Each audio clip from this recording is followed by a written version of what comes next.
Welcome back, Allah. We were so terribly worried about you.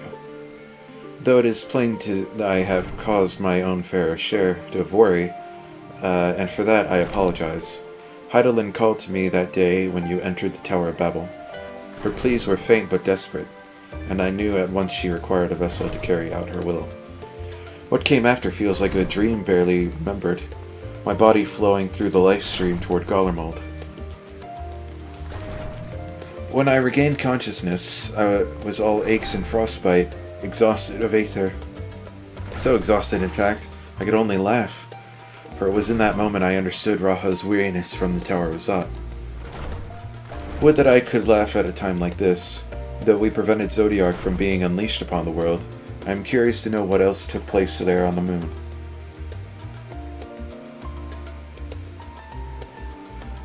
Perhaps we should wait for the others to join us before you give your account.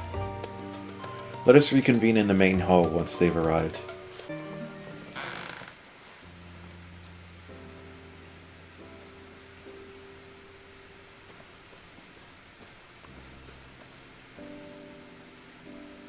Sorry to have kept you all waiting. Not at all. We understand you've been quite busy. Will Urianger be joining us? Duty keeps him away, I'm afraid, though Allah can explain why better than I.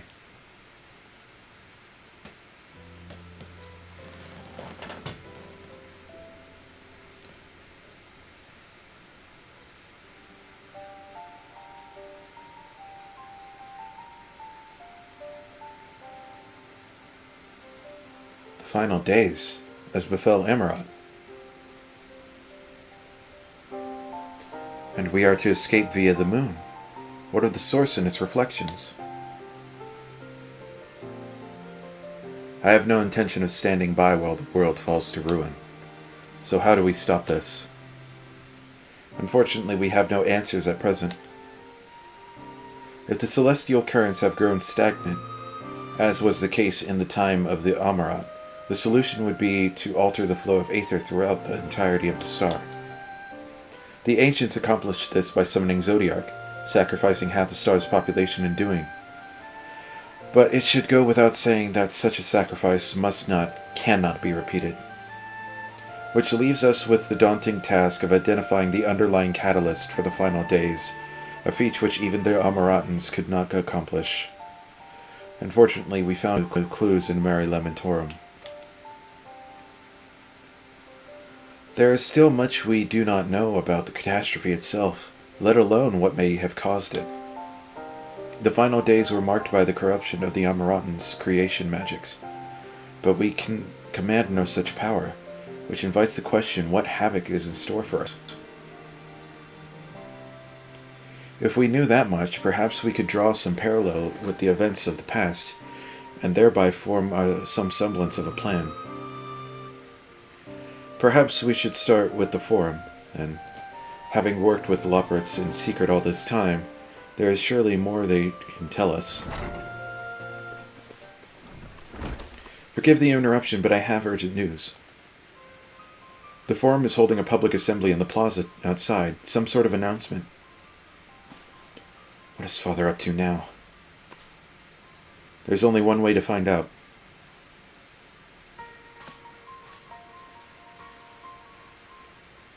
Man, you never realize how exhausting talking can be until you do a shit ton of it.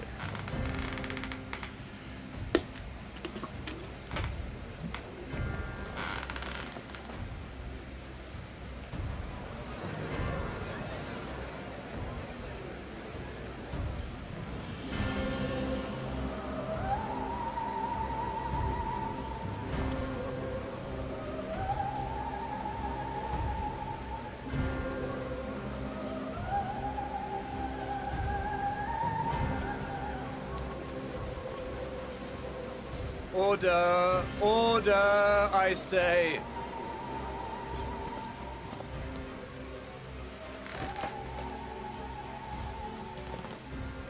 I thank you all for gathering here on such short notice. This day we must speak of grave affairs and their implications for the future of Sharlayan. nay, of this very star.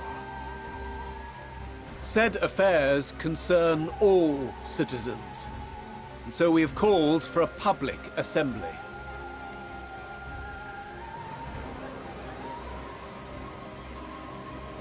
You may have heard rumors of the Telophoroi and the havoc these madmen wreak abroad. Under normal circumstances, we would pay little heed to petty disturbances outside our borders.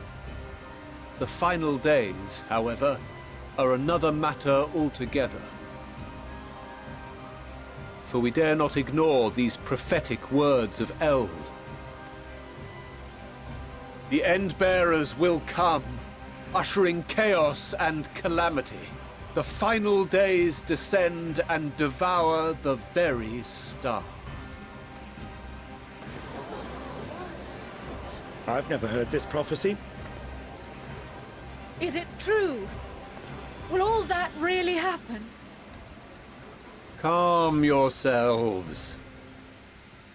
The time has come to speak of the Forum's most sacred duties. But first...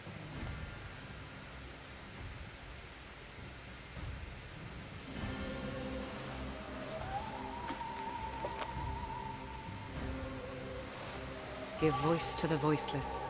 Let bindings be unbound. By unanimous decree, I declare the enchantment broken.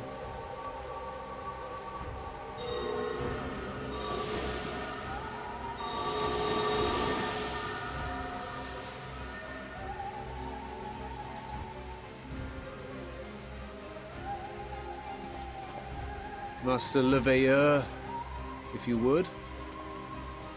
Very well.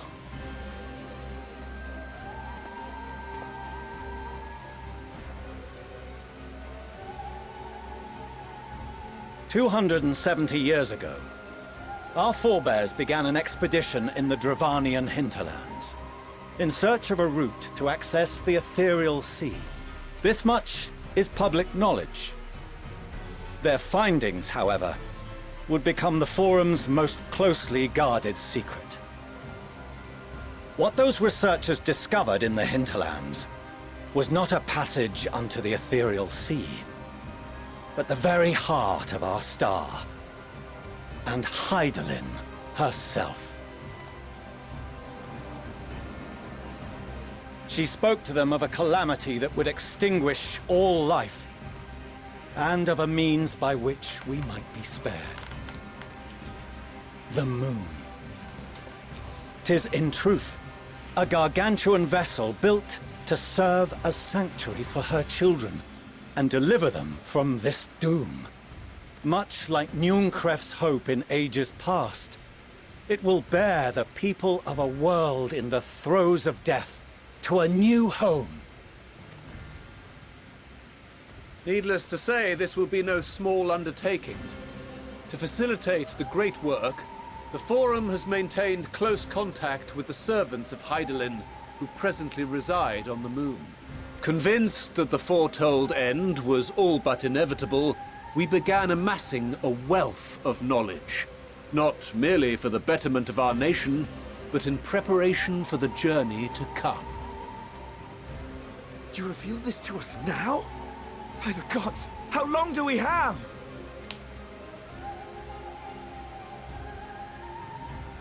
While we cannot say with certainty, we believe the hour to be nigh. We received a transmission from the moon suggesting as much not long ago.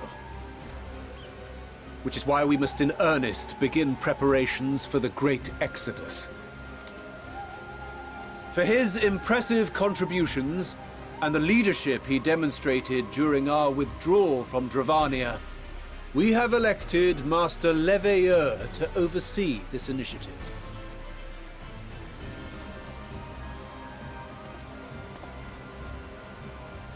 Fellow scribes and scholars, my countrymen, we face a threat of unprecedented scale. We must challenge the trials before us with composure and conviction if we are to find salvation. The wisdom of Sharlayan has ever been a shining beacon in the darkness, and so it shall continue to be. It is our solemn charge to see our heritage preserved for future generations. For those who will come after, we will brave a new frontier.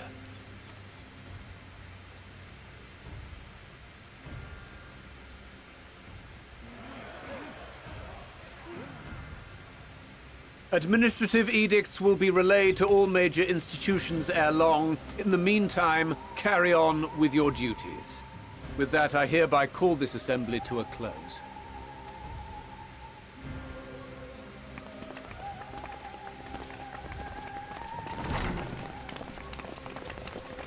Just like that, everyone's like, yeah, sure, okay.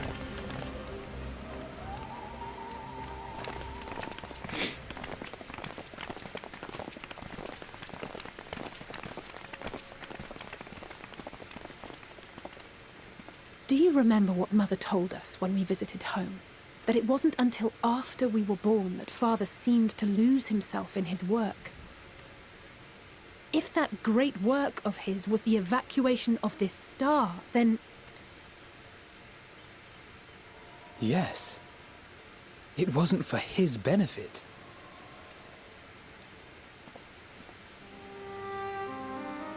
Would you mind waiting here a moment? I wish to speak with Father before we leave.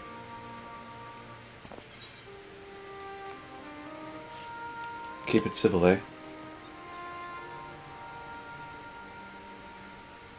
I may look daggers at him, but I will neither speak nor draw them. If it's all the same to you, I have a few choice words to share with Father as well.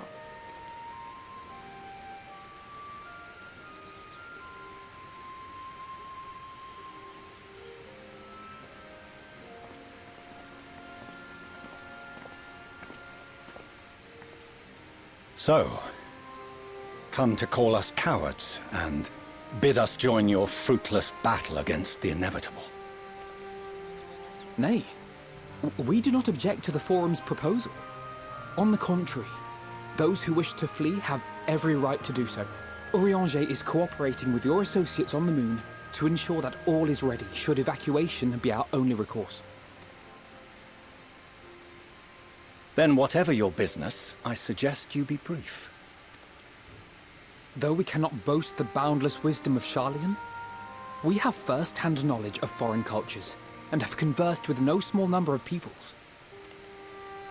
These experiences have taught us fundamental truths that cannot be recorded in any tome nor charted on any map. The beating heart of this planet is its people, many of whom would give anything, even their lives, to protect the lands they love.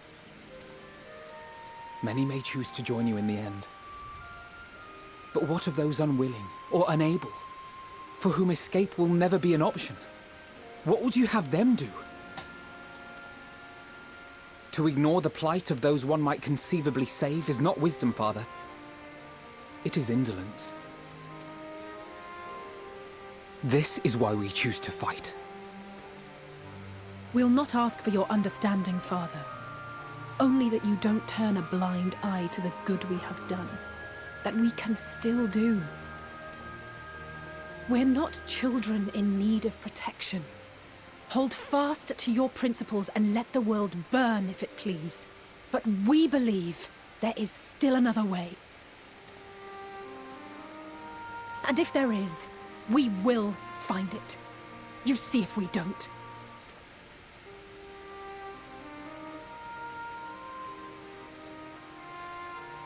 Do as you will. Just stay out of our way.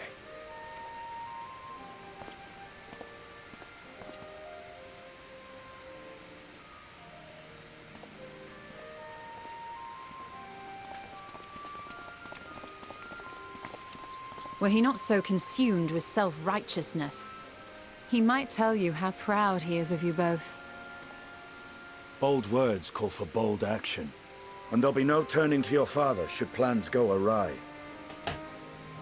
As if I ever would. So long as there are those who wish to stay and fight for this star, we have to do what we can to help them.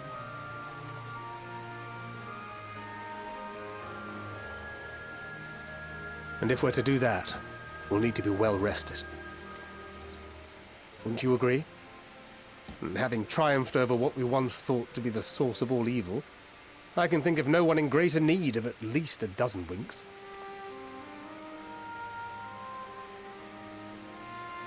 Shall we then? To the Annex, to prepare for tomorrow.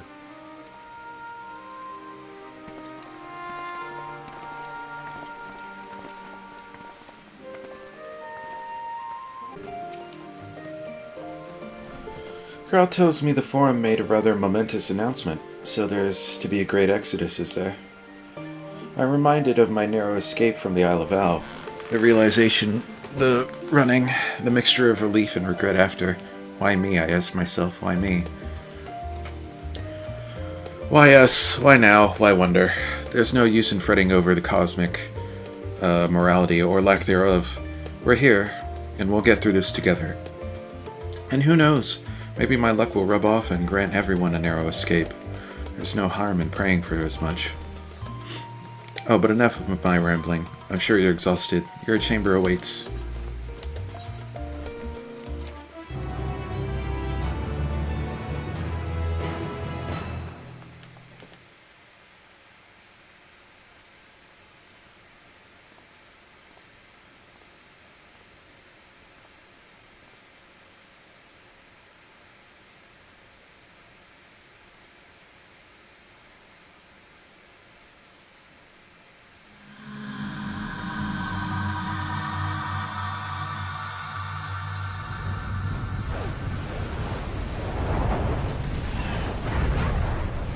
Is this actually happening, or are we having a weird vision? Okay.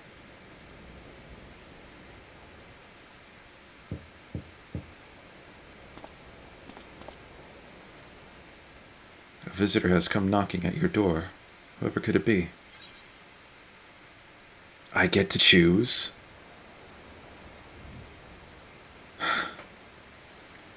If I could choose Alphino and Alizé, I would. But if I have to pick one...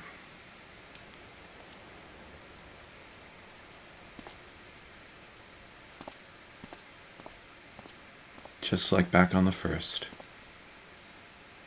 Just like back on the first. Oh, apologies. I didn't mean to... If you could spare a moment before bed. Thank you. I fear this may be the last quiet night we have to talk for quite some time.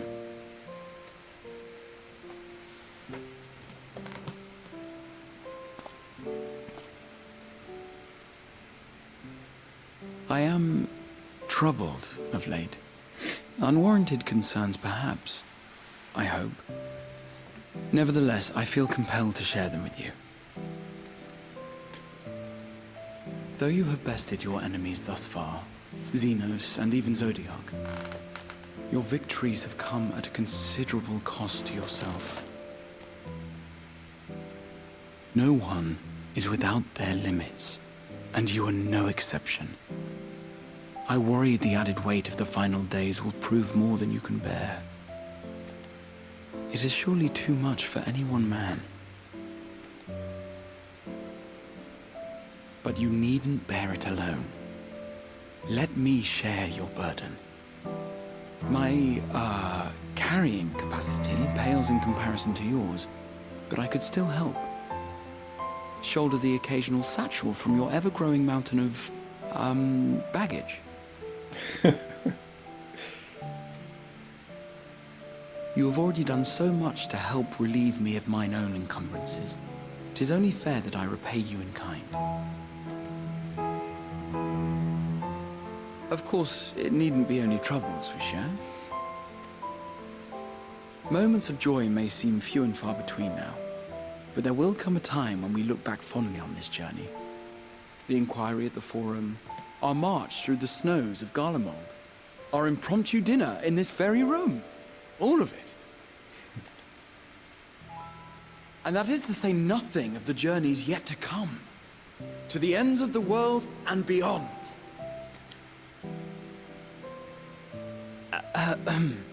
But tomorrow will be no less busy than today, and I've kept you from your rest long enough.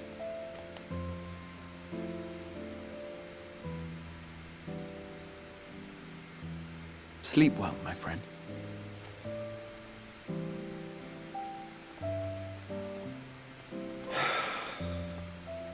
The bestest and goodest boy. Oh, how I love you.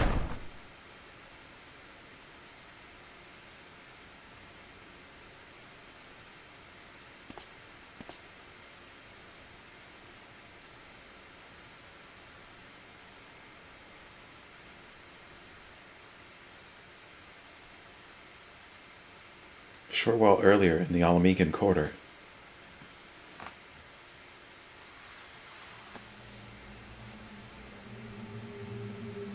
Is that Rune Tia?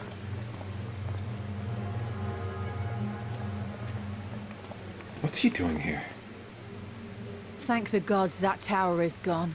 The sight of it was enough to make me sick. Thank the Ilsebar contingent, more like. Word is, they fought their way into Garlemald and toppled the bloody thing themselves. Not just the one, neither. All the towers have up and vanished. Aye, I heard the same. Commander Aldin and his troops helped keep casualties to a minimum, too.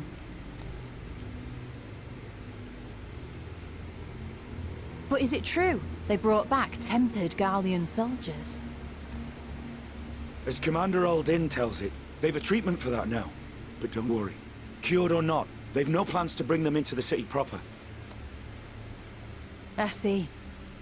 Well, that's a relief then.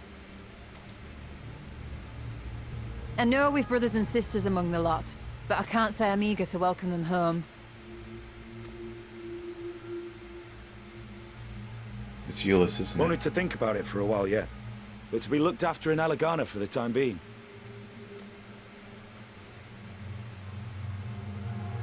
It is.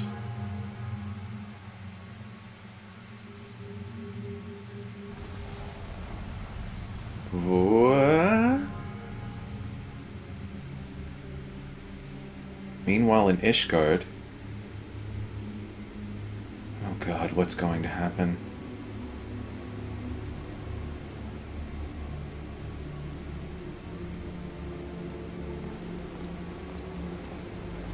That anxiety's starting to build again.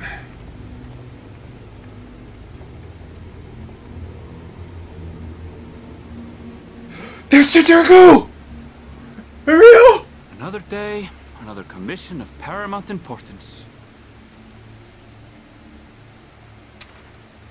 Well, what have we here? Oh, what's happening?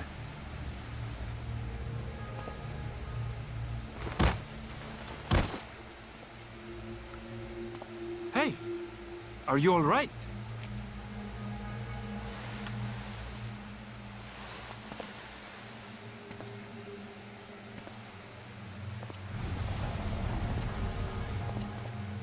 Was that?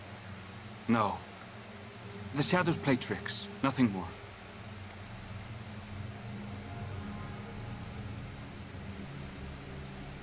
The towers are gone, and the Garlean threat is abated. And yet, why does it feel as though it's about to get much, much worse?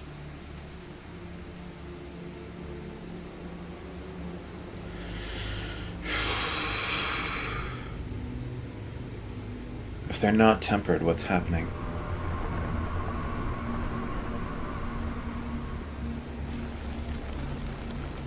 Oh no.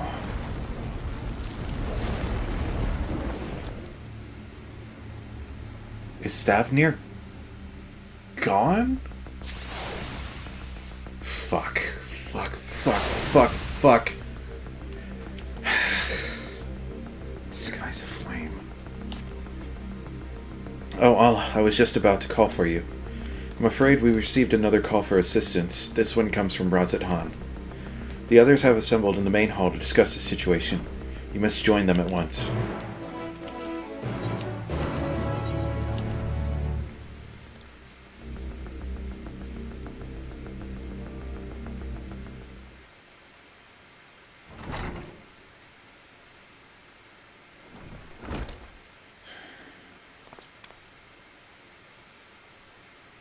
Ah, there you are.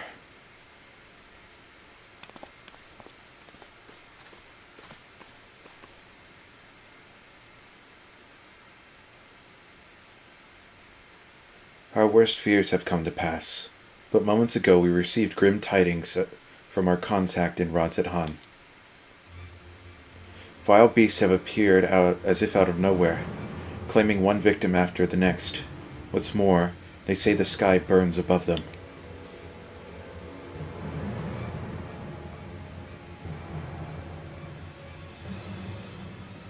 Good gods, the final days are already upon us. It would appear so. Sadly, that is all the information we have at the present. No doubt the people of Radz-at-Han are busy fighting for their lives. Then we must go at once. They need our help.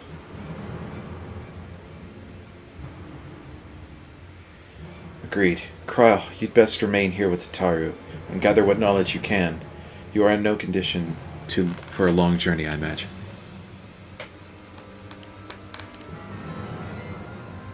Very well. Similar phenomena may have been observed elsewhere, and if so, we must know about it at once.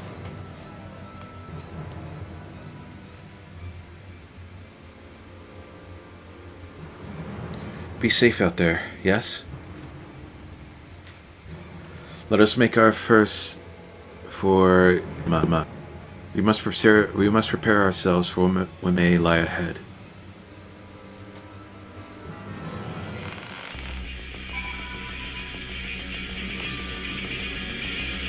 It begins.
And lo, vile beasts did rise.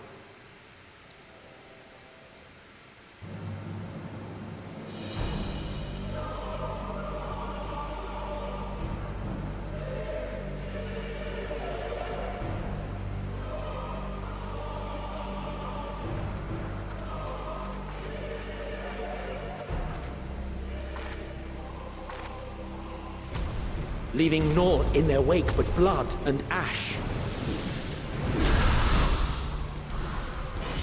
Sun scorches earth and boils seas. And our sins ascend unto the heavens.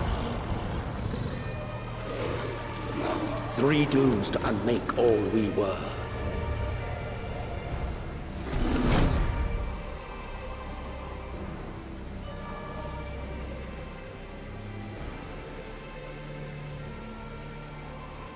The sky burns. The final days are truly upon us. My friends, I trust you have heard the news. We have. What can you tell us of the situation, Your Excellency?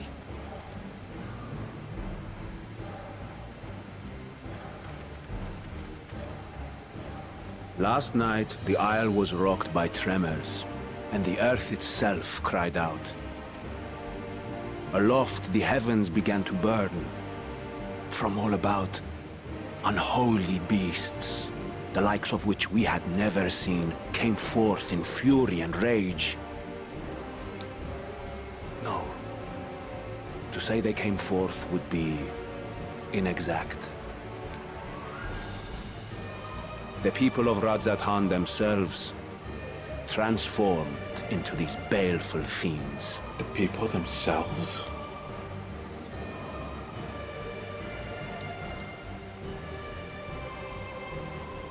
Though the phenomenon was observed throughout our lands, the first creature, the largest and most dreadful of the lot, wrought havoc upon us here in our fair city. Though they bear superficial resemblance to divinities of legend, they are ungodly abominations. The people decry them as blasphemies.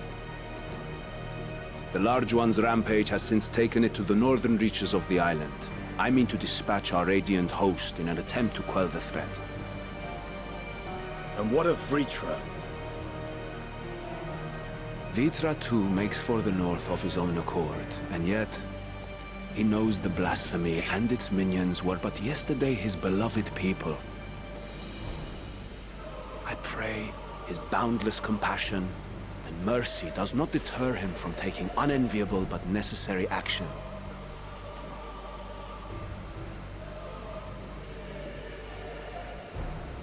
Understood. I ask that you allow us to aid you in quelling this threat. You would risk your lives to help us yet again? I have no words to express my gratitude. Our regiments approach the north from several directions, with a number of units set to depart from the docks of Hydaelyn. They will make landfall in an area of dense jungle, where one can expect to encounter dangers even beyond the fell beasts we hunt. I leave you to your preparation. You will find me at the docks when you are ready to depart.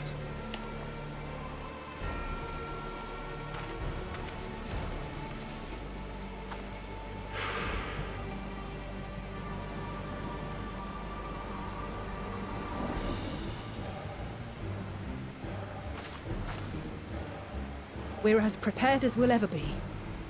Let's go.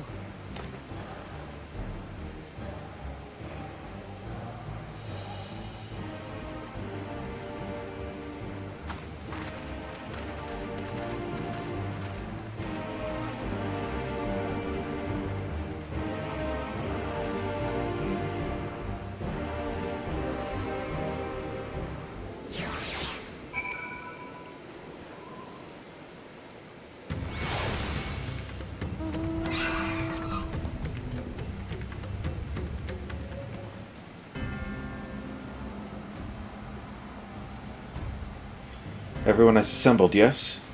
I thank you for lending us your aid in our battle against the blasphemy. Let us review our plan of attack. I would have you board this boat and circle around to the north side of the island. There you will find dense jungle we call Vanaspati. It is a sacred wood, home to Mentem and a number of villages. Vritra and the Radiant Host have gone there ahead of us.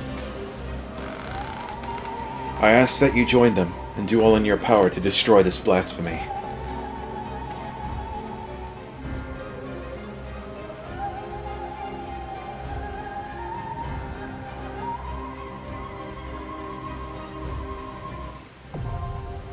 Vanaspati. I had a feeling a dungeon was coming up.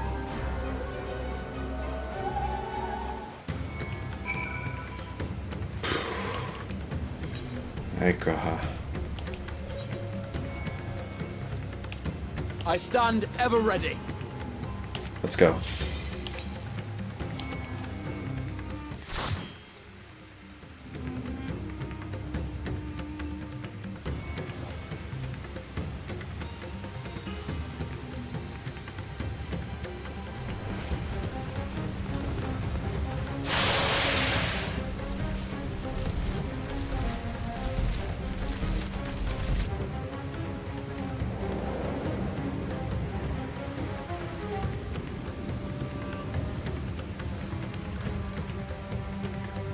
Look sharp, everybody.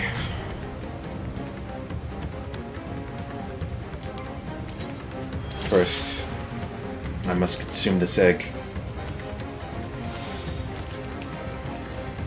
Give me the strength. Alright.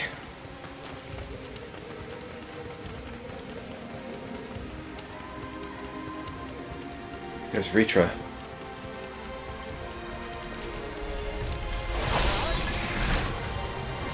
My friends, heed me. These are children of Thavnair.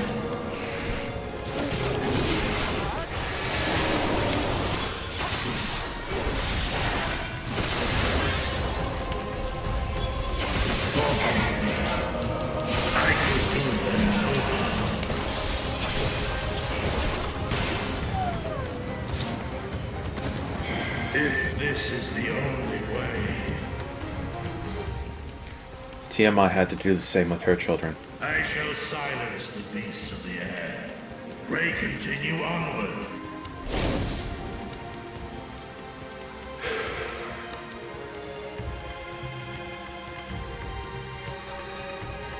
I'm not ready for these people. It is like Sin Eaters all over again.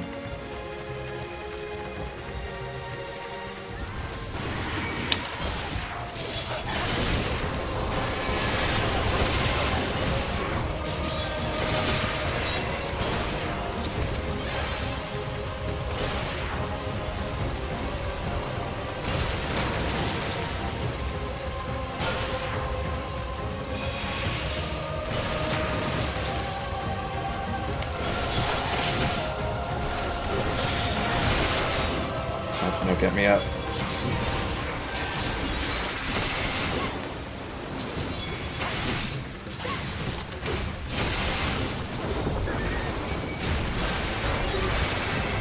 Okay.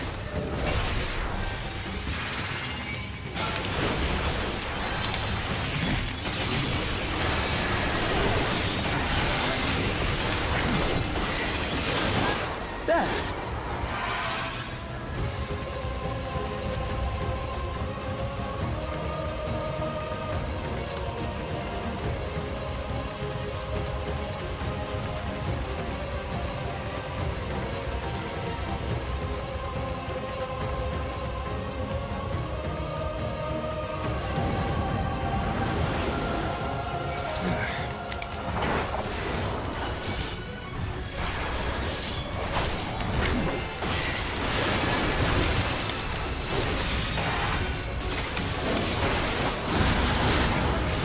Okay.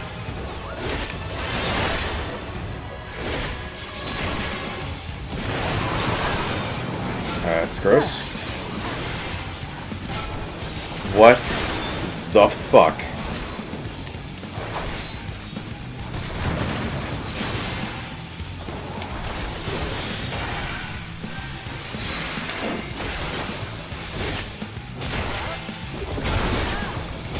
You underestimate me!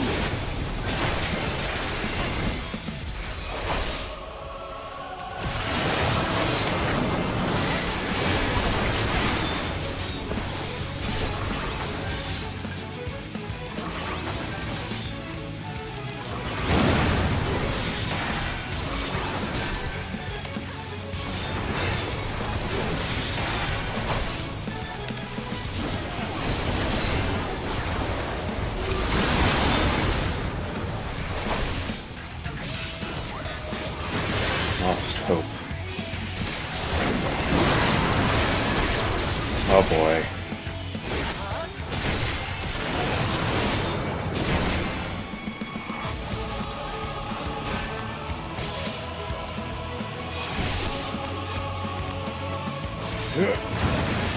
Oh, that's gonna be fun.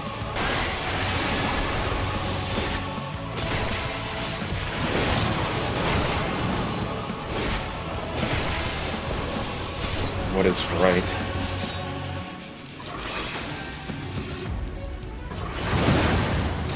You cannot stop us!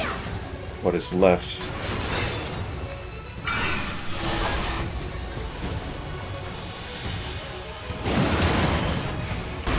Raha going for it.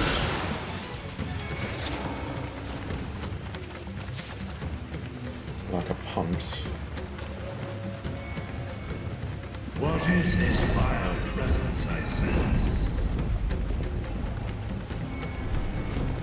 The Horde draweth near. Be on your guard.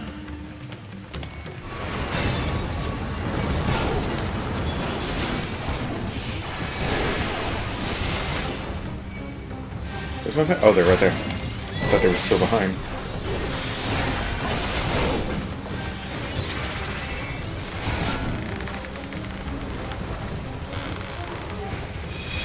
This is as far as I can take them. It seems so.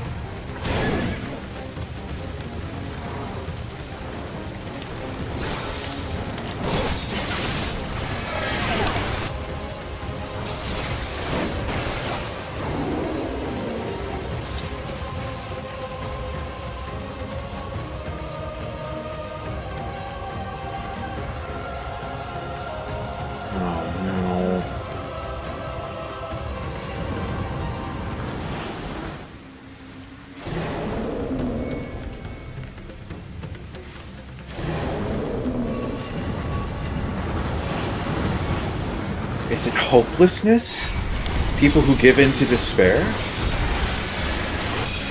It's like fucking hollowing out in Dark Souls.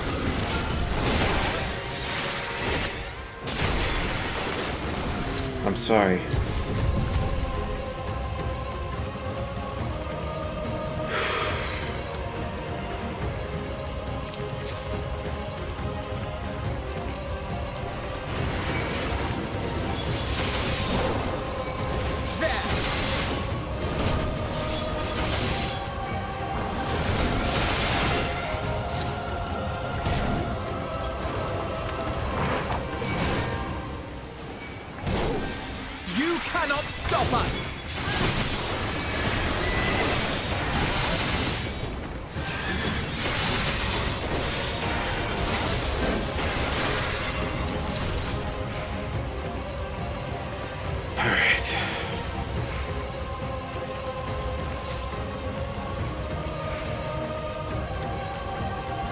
My hands are so sweaty, what the hell?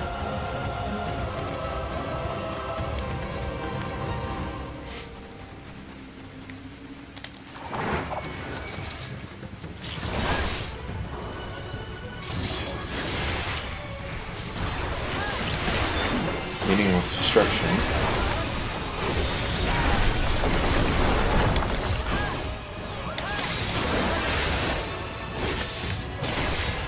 Unholy water. Okay.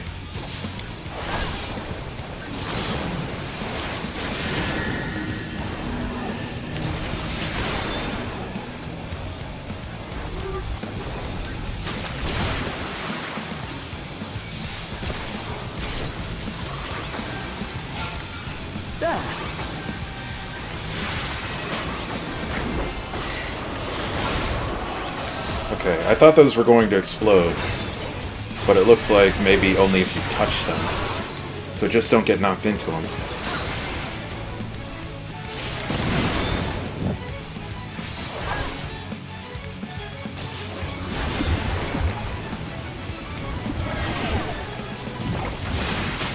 You cannot okay, stop us. Gotcha.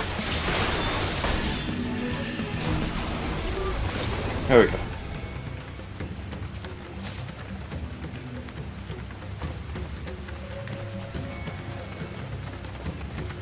We go.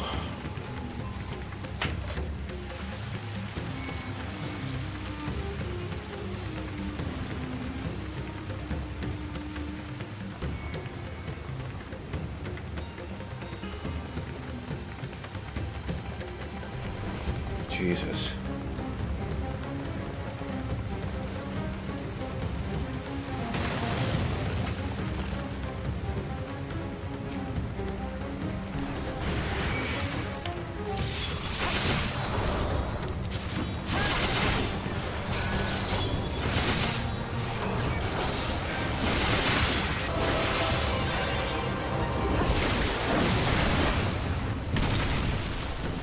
I thought as much.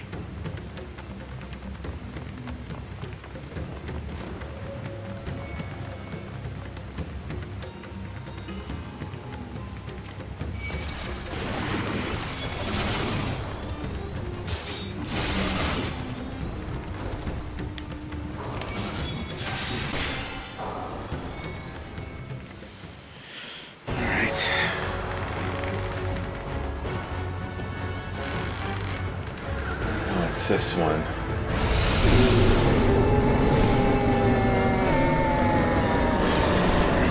God, it sounds like it's in pain.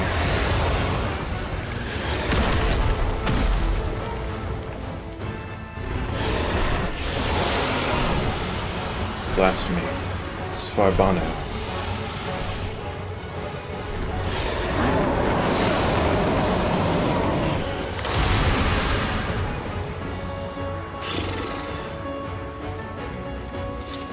Alright, everybody.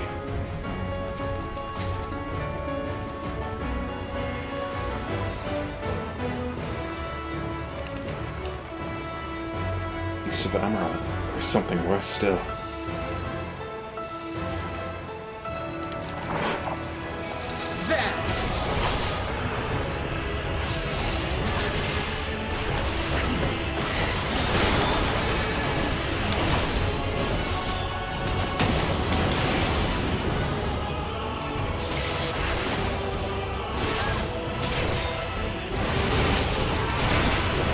That seems bad. Shades so blue is good.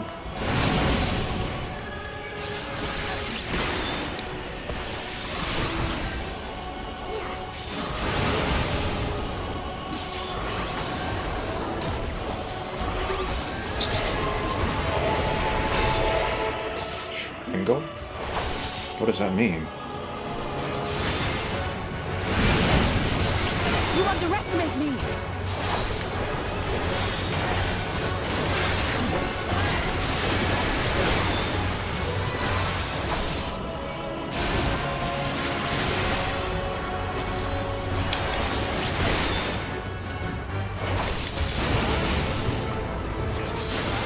Crumbling sky.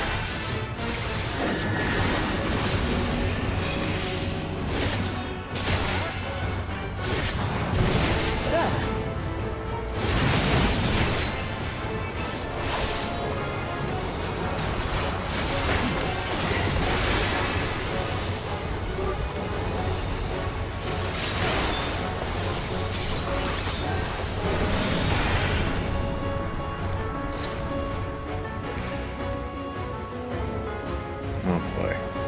What's it doing? Am I correct? Yep, okay.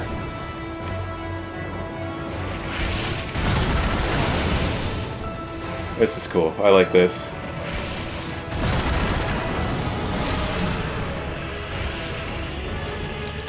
Damn it.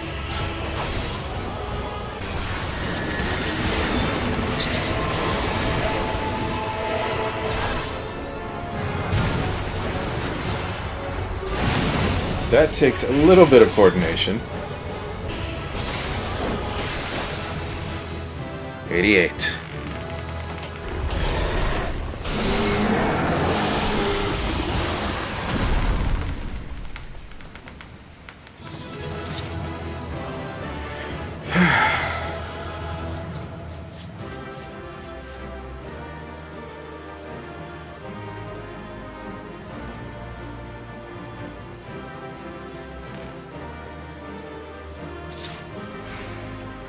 Enhanced Divine Veil.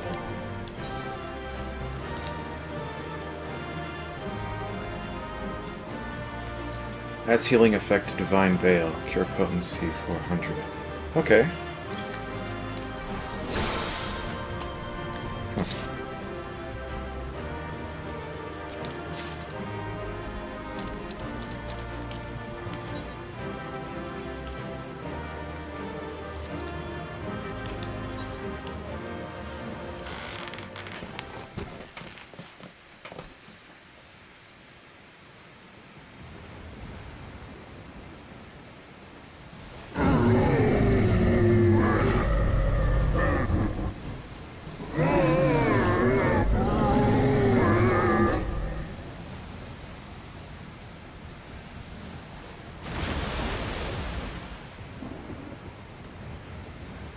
As I feared. What is it? The beast was there, and now it is no more. Yes? Indeed. We saw it plain. But you didn't, did you? I saw nothing. Not the blasphemy that perished here, nor the other men turned beasts. And because of this, I now see all too well. There is no ether. Where the creatures should be, I saw naught but emptiness. Emptiness? But that would mean... Recall the words of the Watcher. 'Twas a stagnancy of ether, a cessation of flow, leading to decay and absence, that led the ancients to conclude their star was dying. This is the same phenomenon. The instant these people are seized by the transformation, their ether begins to rot and crumble away like dried mud. Until, from their corporeal forms to their very souls, naught remains. But the beast spoke with its dying breath. Surely at least a sliver of the man it was endured. Mayhaps so. But even if the process was incomplete, it was little more than a faint residue. Gods be good. You're saying they cannot be saved? Not by any means known to me. Or by any means at all, like as not. For there is naught left to save.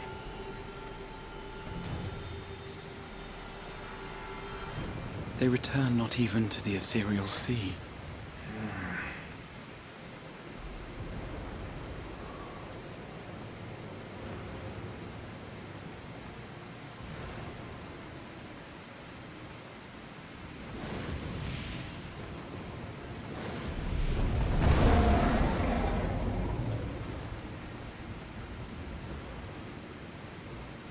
The beasts rage on, their hunger insatiable. Even deprived of their master, they perpetuate his legacy of hate.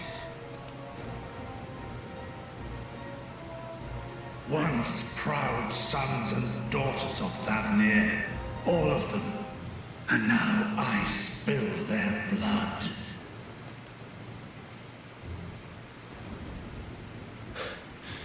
Vritra, my friends, I am heartened to see you safe.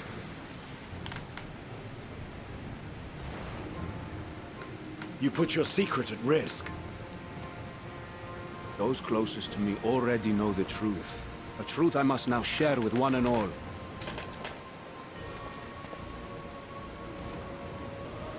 Vritra, calamity has come to Radz-at-Han. Our fair nation is rent by screams of pain and despair. More than ever, we require a strong leader to shepherd us through the storm.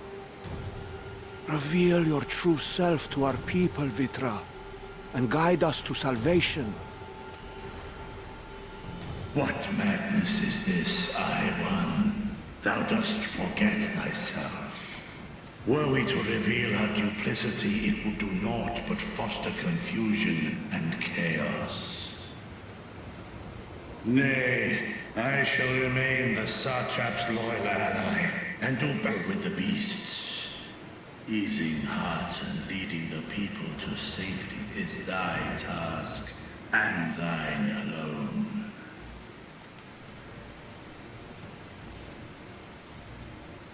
I ask that you remain at Hydaelyn's side, and render unto him what aid you may. I know not what lies ahead, but without you, Radz-at-Han will not survive.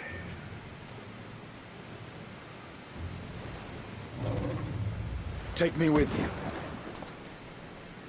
I am as at home fighting in the air as I am on land. Take me with you. Were my words unclear?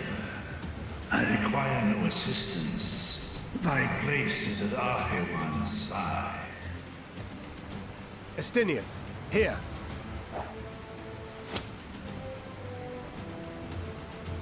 It's the last thing you ever wanted. A link pearl. We'd gain much from knowing your elevated perspective.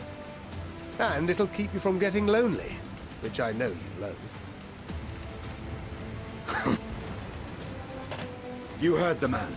Seems I'm coming with you after all.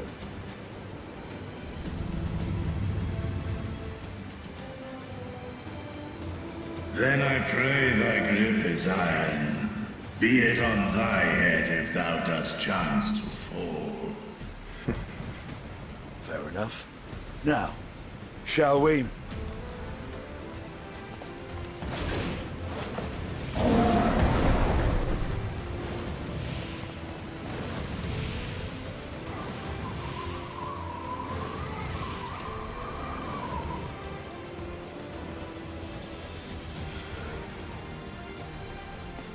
I fear it is as Vritra says. We will not survive this on our own. While I am loath to impose upon you again. I would insist if you did not. 'Tis the very reason we have come. Then once more I find myself without words to thank you properly. Let us return to the capital and plan our next course of action.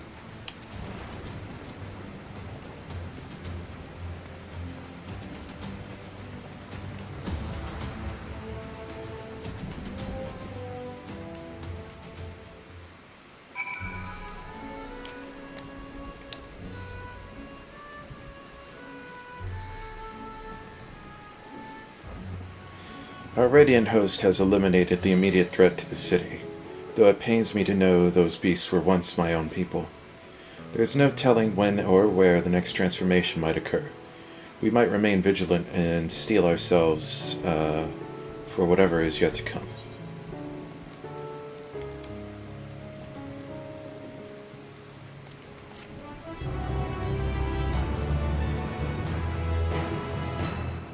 Let's get going.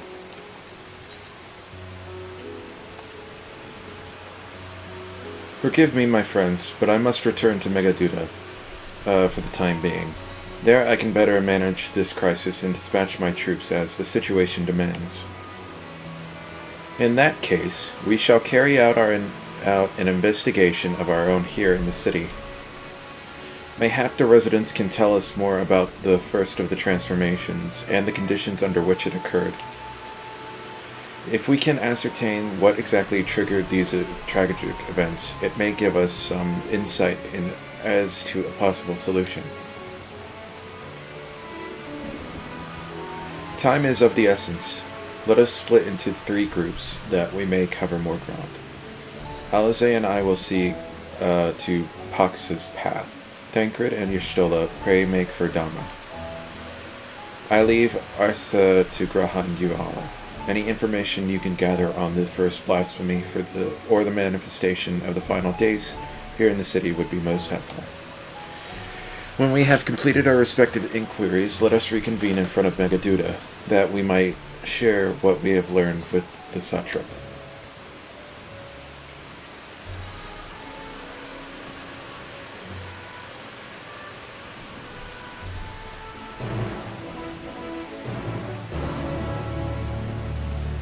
You and me, Graha.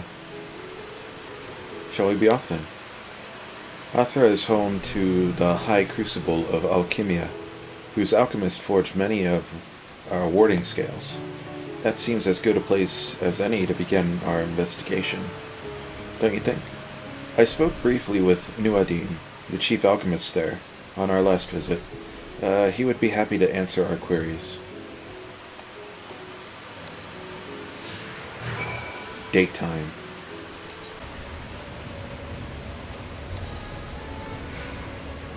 I remember those red eyes. You were with those scions who commissioned the scales from us, yes?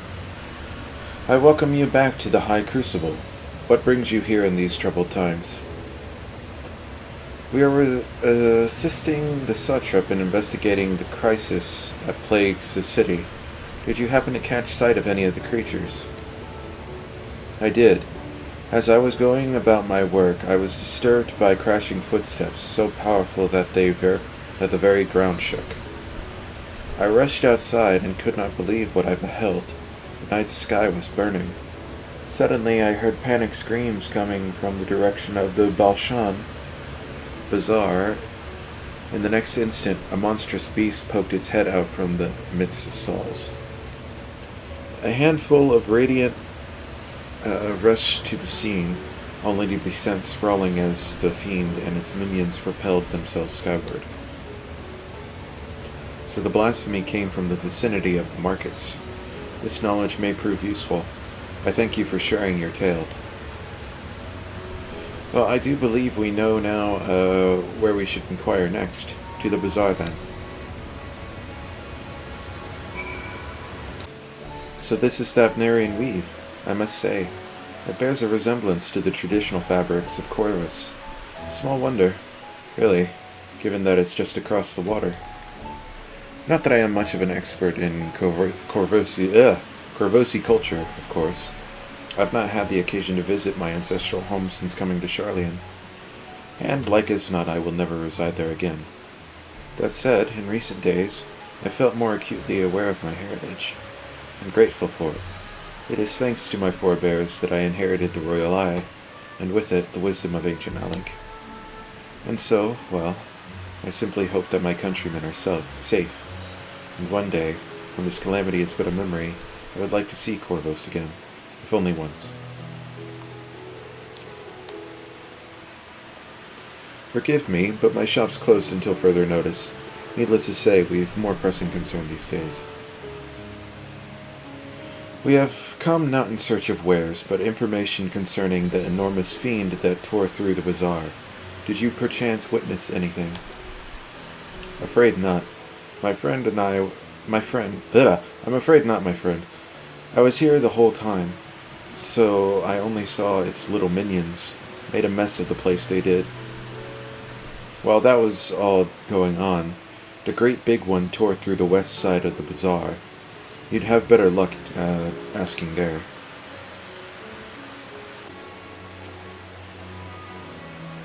Is something the matter, traveler? If you are lost, perhaps I could be of assistance. Your offer is most appreciated. We are not lost, but we are in need of information. Might you know anything about the gargantuan beast that rampaged through the bazaar? Aye, I saw it all, though I wish I had not. I was going about my work when all of a sudden a piercing scream cut through the air. I turned around and there was the fiend, its massive body bursting through that entryway with the force of a tidal wave, and then it was gone, as quick as it came.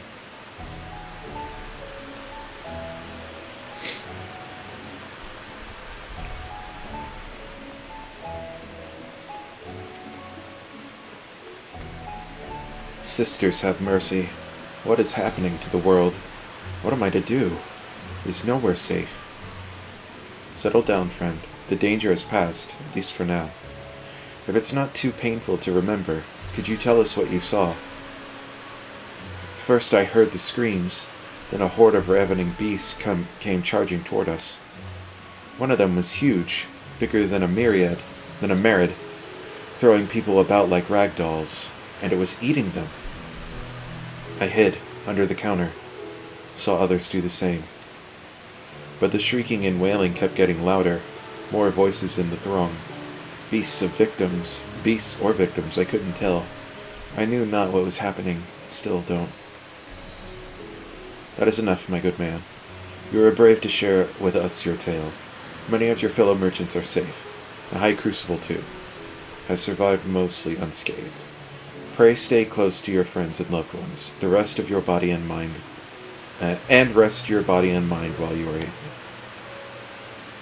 I suspect that this is the most we can expect the people here to tell us. I think it best we find a place outside the bazaar where we might rest and review our findings.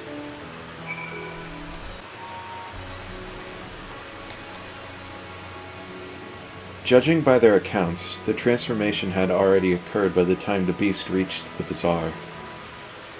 It tore through the west side of the bazaar and headed towards the Aetheryte Plaza. In other words, the blasphemy may have first appeared in this vicinity. That being the case, the people in the Mahane can surely tell us more.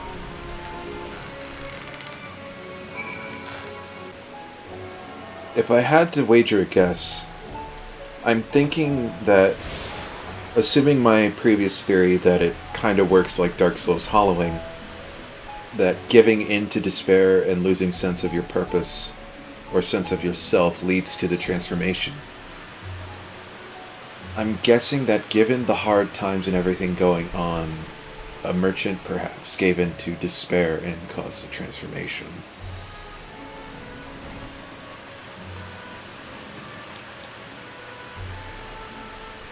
Going after that enormous beast, are you?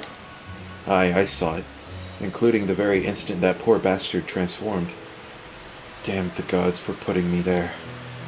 It started over there, by the window. A few men, merchants probably, talking and drinking. Conversation must have taken a turn for the worse. Next thing I know, their leader, I suppose he was, buries his head in his hands, and black mist was swirling about him. Then his whole body burst apart, and there stands a slavering beast, massive and foul, all gaping maw and bulging eyes. His friends start shrieking, then the black mist comes again, until the change takes them too.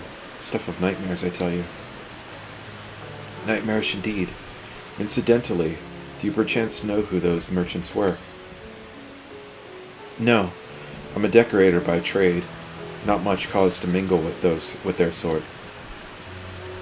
Saw Milil, the barmaid, chatting with them, though. She might know something.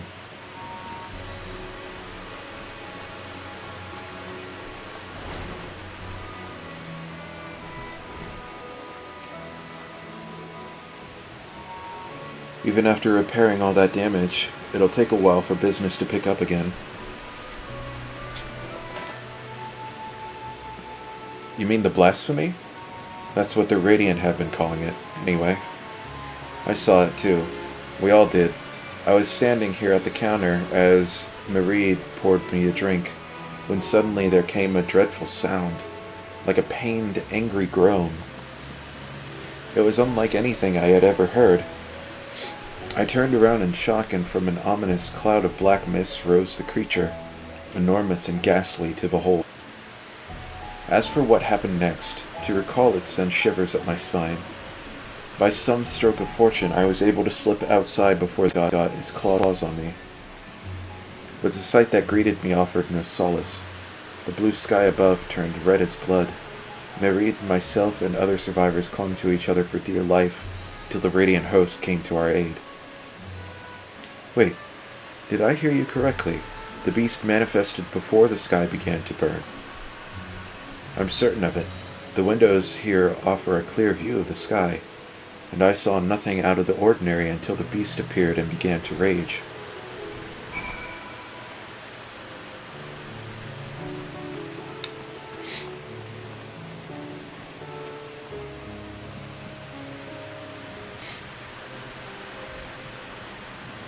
Oh, hello there.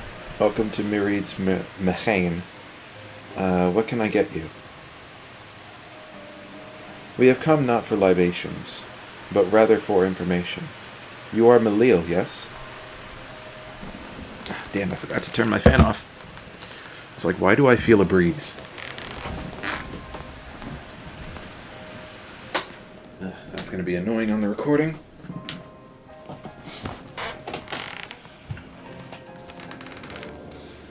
At least we didn't get too far in.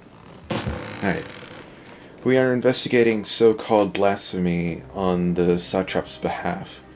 We hear it was one of your customers, a merchant, that first underwent the transformation. What can you tell us about him? He was something of a regular here, especially of late. Oh no, it was Kazel. Kazel was his name. He ran his own consortium, dealing primarily in exports of Thavnairian specialties. Damn it. It's through him we met Matsya.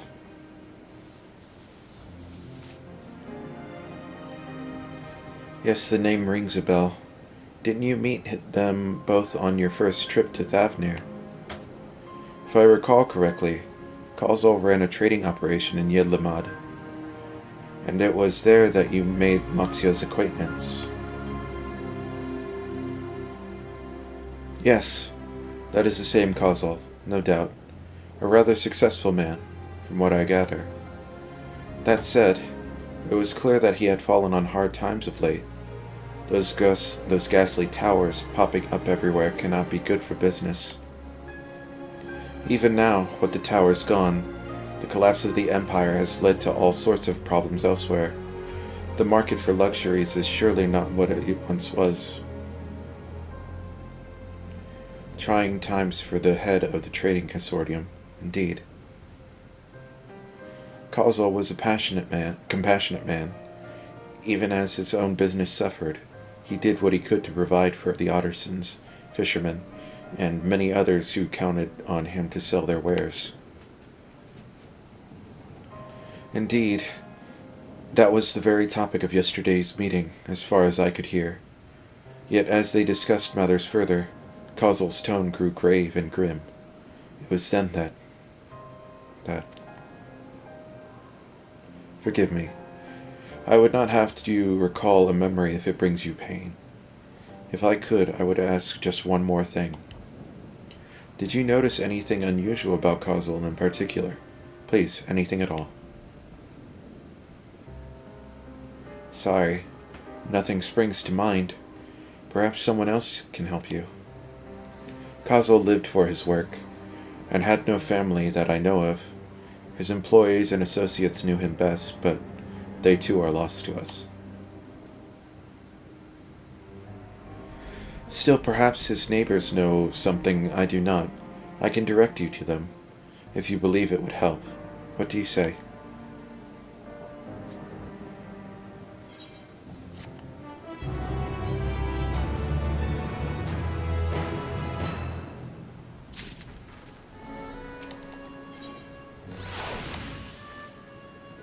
Kalzal made his home in Kama, a nearby residential area.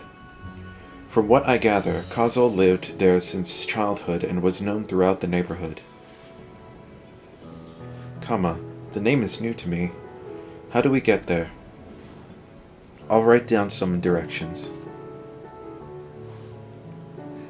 I cannot promise that you will find what you seek there, but if nothing else, it is a start.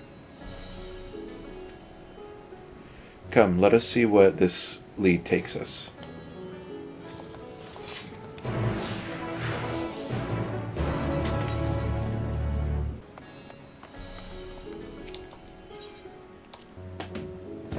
If we keep going this way, we should arrive in Kama before long. Walking these unfamiliar streets is quite the adventure, is it not? I can only hope we can explore Radz-at-Han at our leisure once the crisis has passed.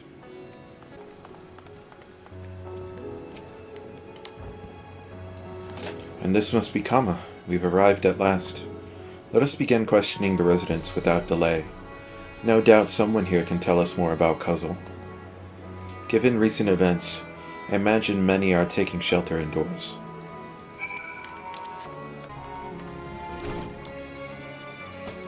Kalzal, you say? Yes, I've known him since he was a boy. If there was ever a man who was born to be a merchant, it was him. Always early to depart and late to return, he'd spend his days procuring the finest wares and seeking out willing customers. You could say it came to him as easily as breathing. Sadly, business was flagging of late. No surprise, really, what with how dangerous travel has become. He was cooped up in his house from dawn till dusk the other day, no doubt racking his brain for a way to turn his fortunes around. Then at night, I heard the door open. I looked out to see Kalzal sitting on a bench, his head hung low, a man with the weight of the world on his shoulders. I see. The situation must have been quite dire indeed. Did you notice anything else out of the ordinary? Nothing to speak of, other than the troubles with his consortium. He was the same old Kalzal, cordial and honest, like always. These questions you are asking, has something happened to him? He wasn't caught up in the terrible incident at the bazaar, was he? I don't travel much these days. but my daughters told me not to venture outside. Stuck in here as I am, I've heard little about these bizarre going-ons. Rest assured the city is safe for now, but the situation may change without warning. I urge you, stay close to your daughter, and be prepared to take refuge should the satrap order it. Could you come back another time? I just woke up, and I'm not exactly in the mood for idle chit-chat. Well, that's one way to avoid the panic, I suppose. Pardon our intrusion. You may not have noticed, but a great danger has come to Thavnair.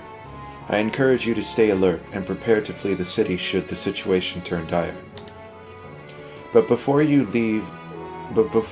leave you in peace, pray allow us to ask a question or two.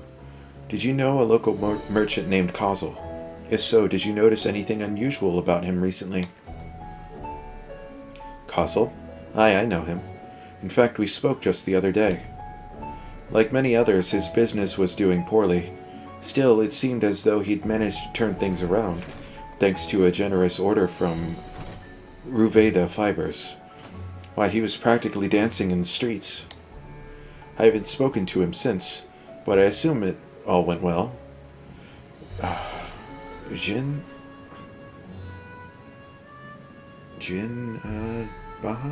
Jinabaha might be able to tell you more. Well, as I recall, he was the one who brokered the arrangement. Jinabaha at Ruveda Fibers. This sounds promising. Can you tell I'm not used to these sorts of names? I'll get used to them, eventually. I remember when I started playing Genshin Impact, it took me forever to get used to, like, the nomenclature and whatnot of Chinese names. Alright, going down there.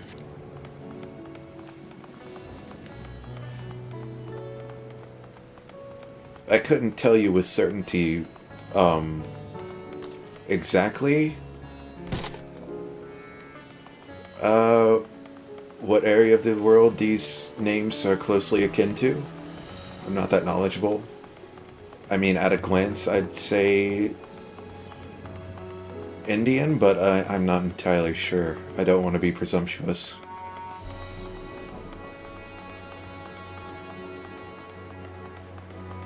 I know very little about Hindu culture, but some of the imagery here reminds me of what I've seen.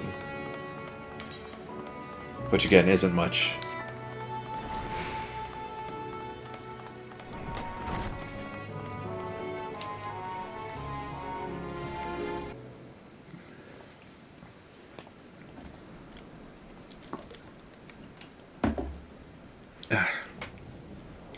I too have delivered the instruments and apparatus entrusted to me.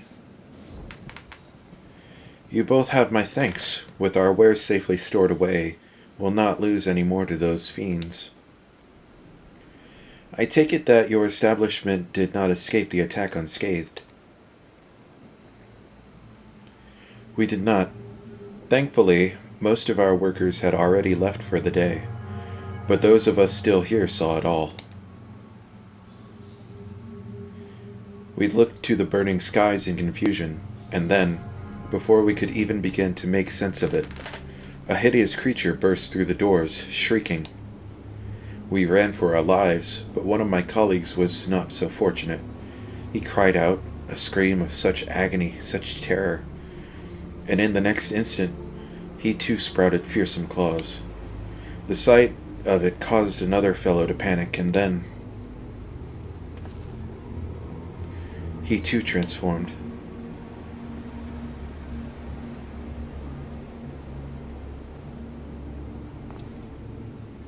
I'm sorry. There was something you wanted to ask. Indeed. You knew the merchant Kozil, did you not? I believe he had some dealings with your establishment. Kozil? I know him well. We'd arranged for his consortium to deliver a large shipment of fabrics, but in the end, we received a better offer and had to turn him down. I understand his business is struggling, but so is ours. Another of our most reliable trading partners agreed to transport the goods for a much smaller commission, and we'd been fools to refuse. I felt terrible for withdrawing the offer, but you must understand, we simply had no choice. We tried to put on a brave face when I delivered the news, but his dejection and despair were plain as day. He said he'd discuss it with his associates, but I could tell he'd all but given up hope. Dejection and despair.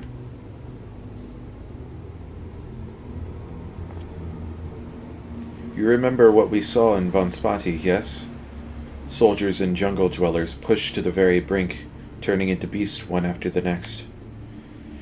It would seem the same phenomenon occurred here. The poor craftsmen attacked by the fiends, as well as those that witnessed it, all undergoing the change. I suspect that everything began with Kazel. By all accounts, it was he who suffered from the most profound and piercing despair. Wait, could that be it? That such intense emotions were what triggered his transformation? Much remains unclear, but I believe we are drawing closer to the answer. At any rate, we must discuss our findings with the others.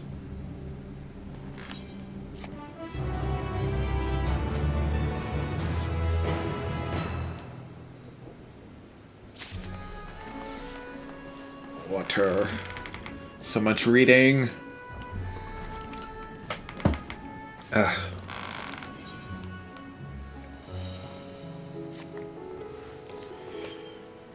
We were to reconvene with the others in front of Megaduda, were we not? That should be just outside.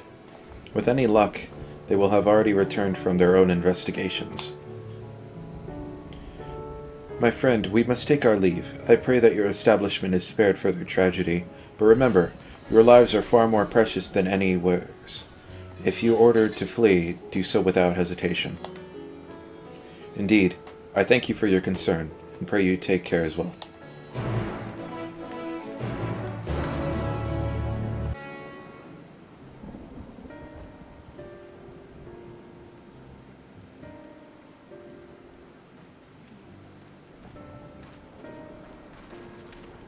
There you are. You've spoken with the survivors. Indeed. We thought to share what we have gleaned, that we might together gain a greater understanding of present circumstances.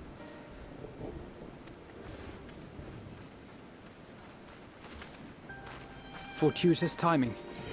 Alize and I completed our own investigations not long ago. Then we should take a moment to compare notes. Shall we begin with the two of you?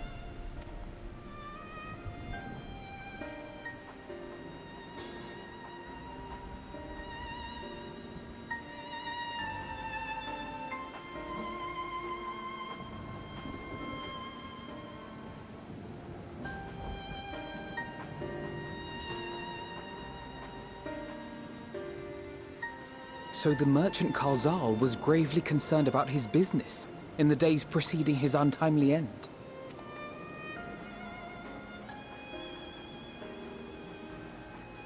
The tales we heard were much the same.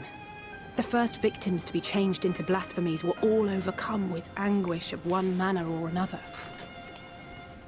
Then those who saw their loved ones stolen before their eyes succumbed to a similar panic, setting in motion a chain of transformations.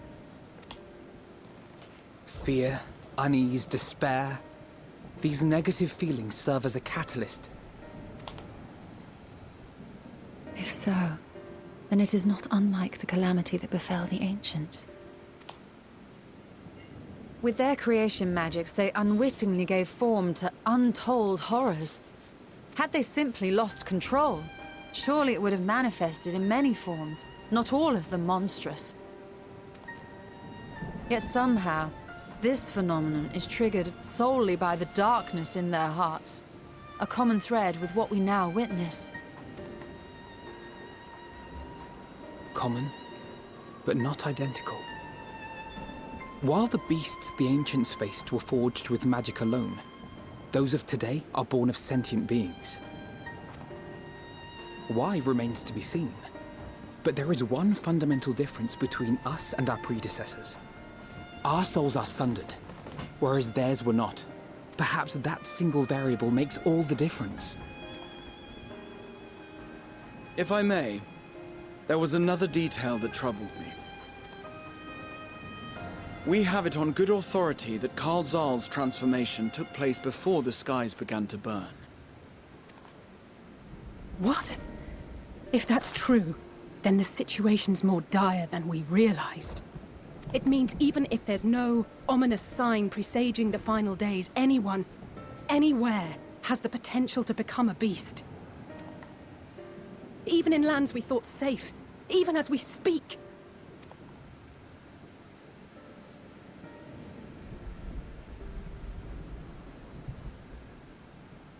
Look! It's the satrap! The satrap! Thank the heavens!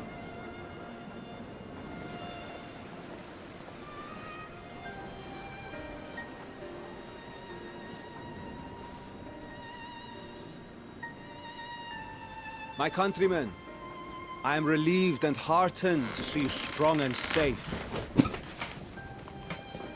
While the danger has not yet passed, far from it, allow me to assure you that the beasts that raged within the city walls have been exterminated to the last. Outside this sanctuary, the brave men and women of the Radiant Host and our dragon ally continue to battle our unholy foes. I pray these tidings put your minds at ease and help you calm your hearts.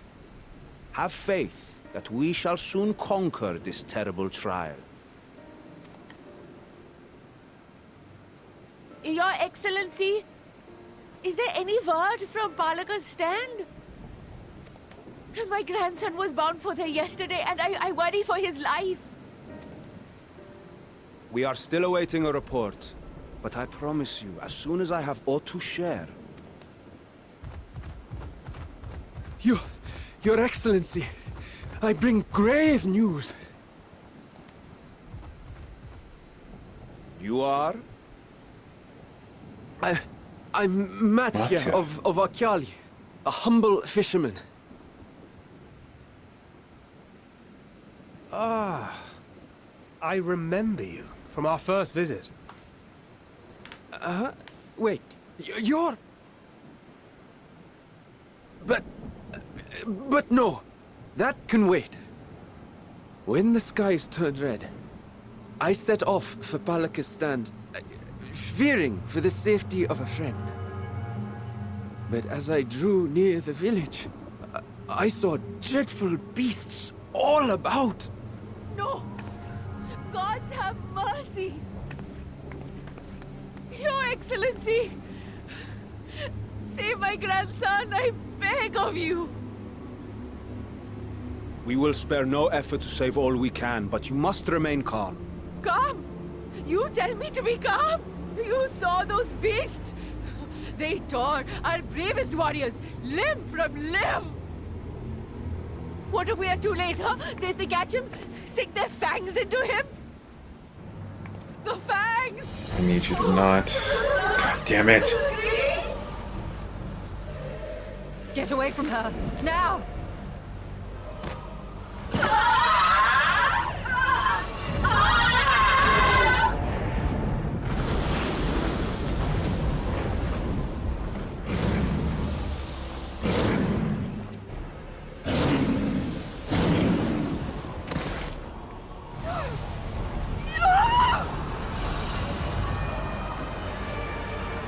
God fucking damn it.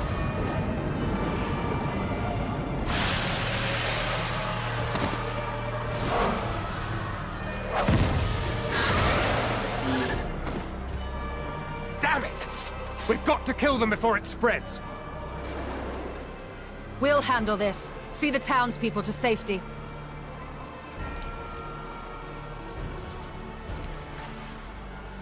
Run!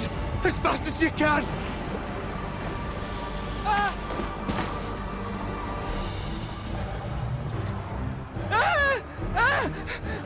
No!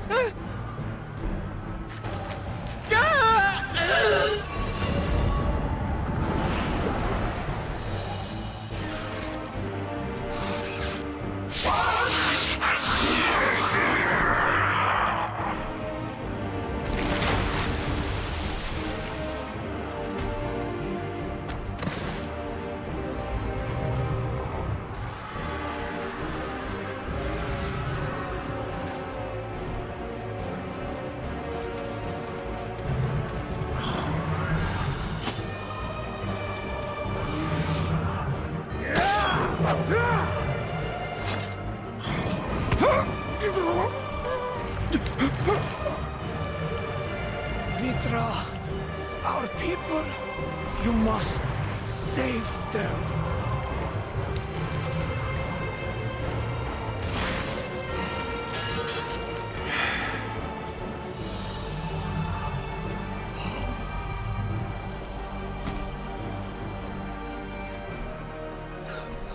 My son.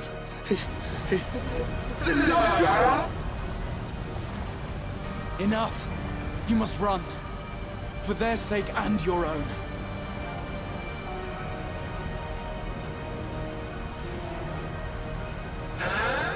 Yes, you will survive. You must.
What you doing, Graha?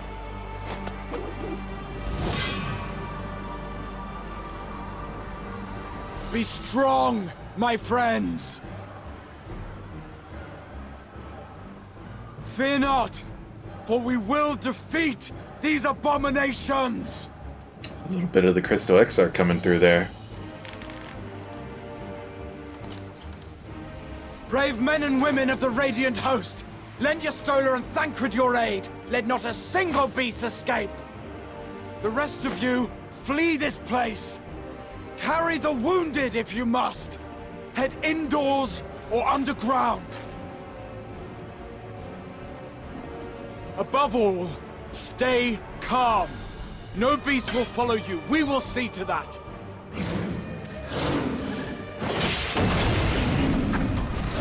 He's still got it in him. Alphino! Alice! Leave the city to us, and make for Palaka's stand at once!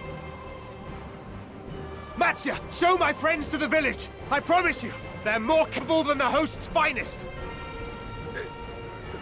Right! Go with them, will you? We will save these people. As many as we can.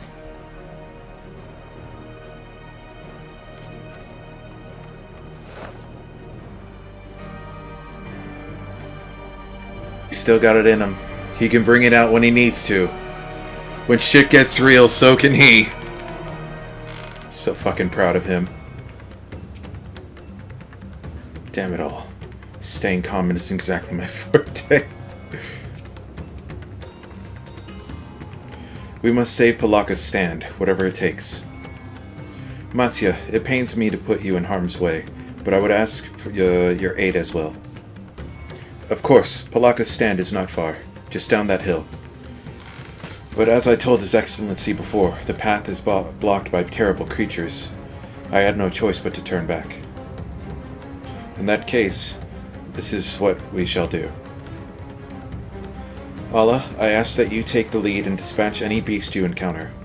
Alize and I will keep Matsya hidden amidst the trees, and follow when the path is clear. There is no telling what dangers await us. Keep your eyes peeled.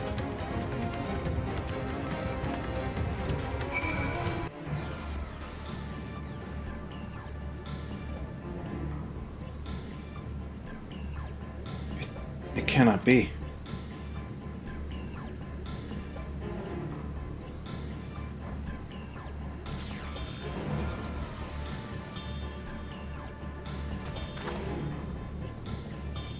We must heal those we can, and quickly. I see no beasts, but stay on your guard.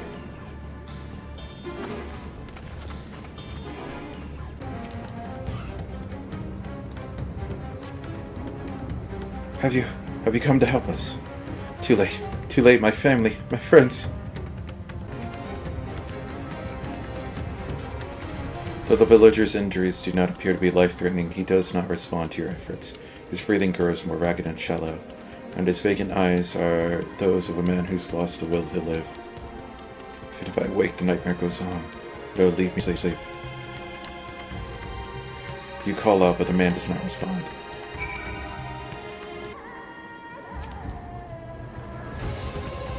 Are these the only villagers who survived? I can only hope others managed to flee, but if the rest have turned to beasts by the 12, let us do what we can to see that the damage spreads no further.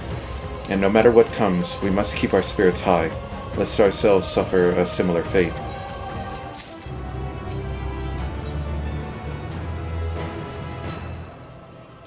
I can tend to the rest. Pray look after Matsya. No doubt what we have seen here weighs heavy... No doubt what we have seen here weighs even heavier on his heart than ours.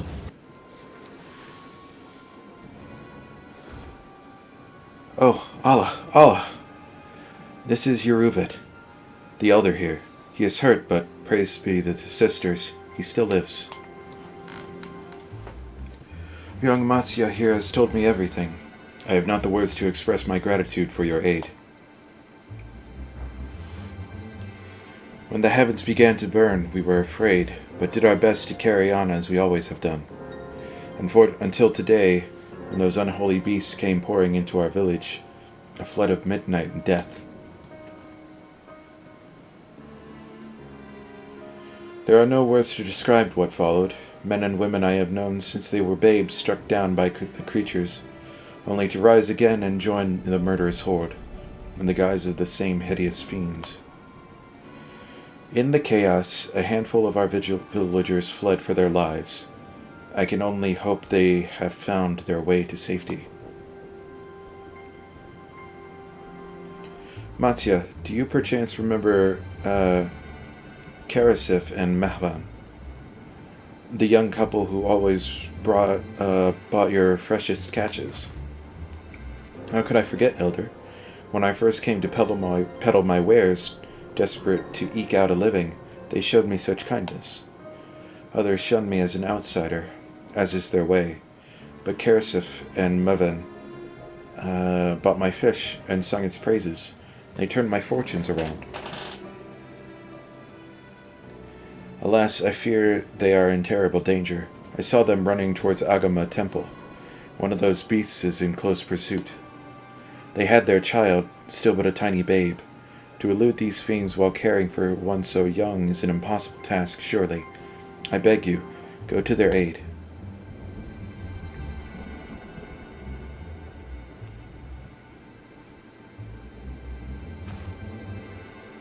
I want to help them, yet I am but a fisherman. I cannot face the beasts of my own. Will you come with me? Oh, thank you. Agama Temple lies to the west of here. We must hurry.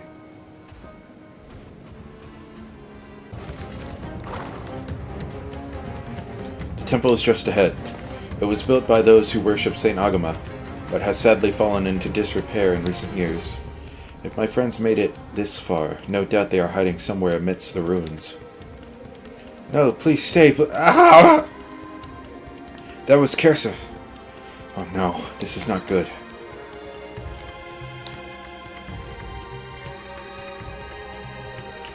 Yes, I understand. The cry came from the ruins. You must hurry.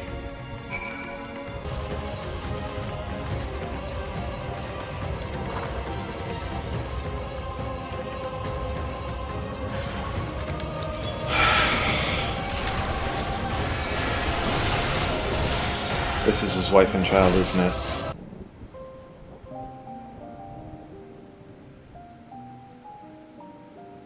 The man lies motionless on the ground, bearing a grievous wound.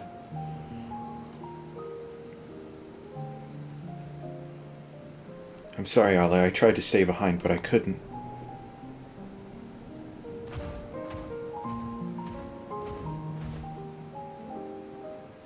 No, it cannot be. Is someone... anyone... My arms, so heavy. My legs, I cannot feel my legs. My wife fled with our daughter. I need to find them. Need to be with them. I need.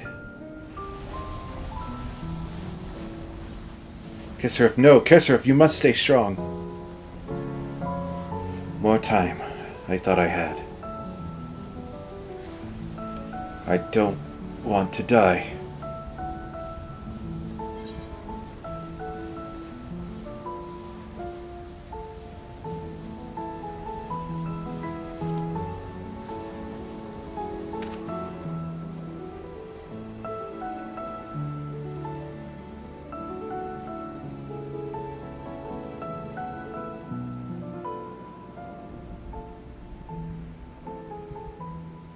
Thank you.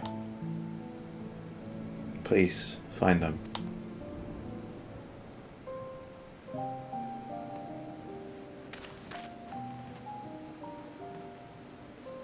Mevin still lives, and she has their child. We must search the jungle between here and Palaka's stand. There is nowhere else she could have gone, I think.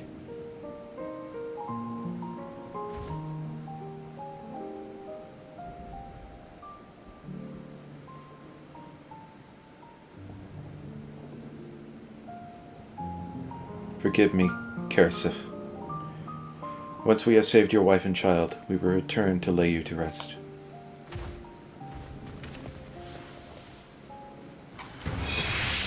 Ah! Did you see any sign of them? I found nothing. Perhaps the beasts have chased them farther from the village. Oh gods above, I beseech you. Pray deliver Methan and her little one to safety.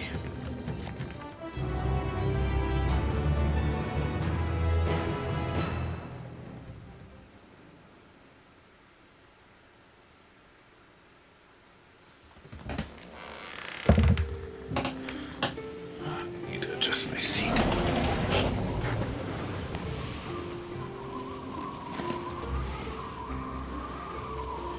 What do your elf eyes see?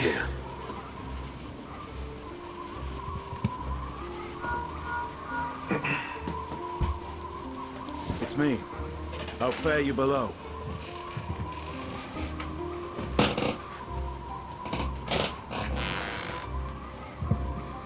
Understood. I will inform Vritra. Chaos and panic sweep Radz-at-Han, and many more have succumbed to the transformations. Amidst the fray, Hydaelyn fell, protecting a grief-stricken father.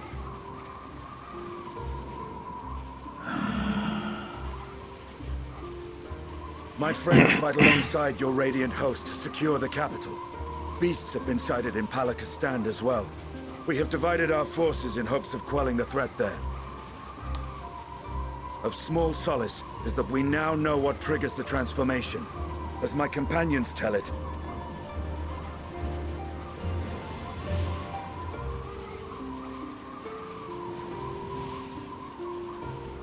So it is the very fear and despair in their hearts which inflict this abhorrent punishment upon them.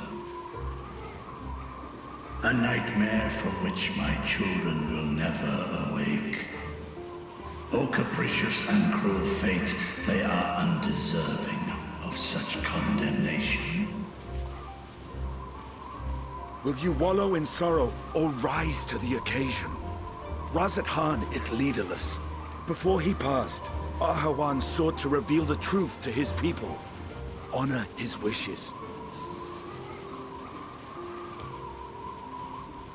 To what end? To breed a new conflict between dragon and man. These claws could reduce thee to shreds with a touch. These jaws crush thy bones to dust. Only through my proxy could I walk with my children. Without him, I am a bringer of fear. No different from the beasts which beleaguer them? Perhaps so. Only in death were Hraesvelgr and Shiva united. Indeed, whenever man and dragon have come together, death has ever been the inevitable result. It was our fear of your kind that sparked a nigh-endless war. Fear and hate of which Nidhogg drank deep as he laid waste to my homeland. And in turn, I took my revenge on his brood. Blood for blood, pain for pain. I thought nothing of theirs, only of mine. And yet, were the chasm between us too vast and too deep, Hraesvelgr would not have borne Isael to battle and our rescue. He would never have entrusted a mortal champion with one of his eyes. And the Dragonsong War would still rage on. And I would still wage a never-ending war of violence and vengeance. The future of our star be damned. I cannot speak for Ahawan's greater goals. Yet I know that he served you, served your people, long and true. In this time of unprecedented crisis, he turned to you. You could do worse than to place your trust in him. It will not be easy, but the future of Radz-at-Han hangs in the balance.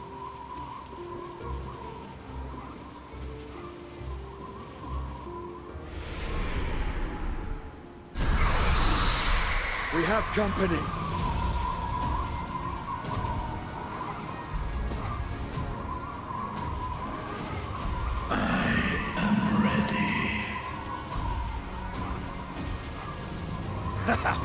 The hour has come, Vritra! It's all or nothing!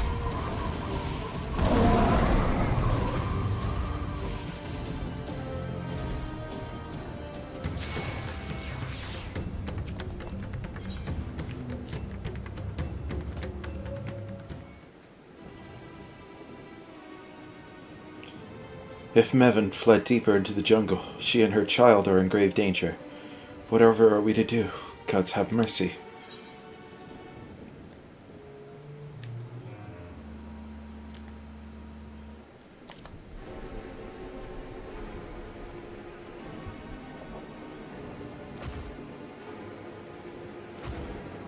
But how can I at a time like this? They could be dead.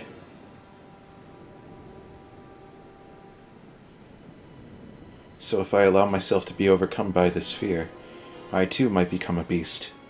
I am not sure I understand, but I will do my best. I've seen to the wounded. How did you two fare? Did you find your friends?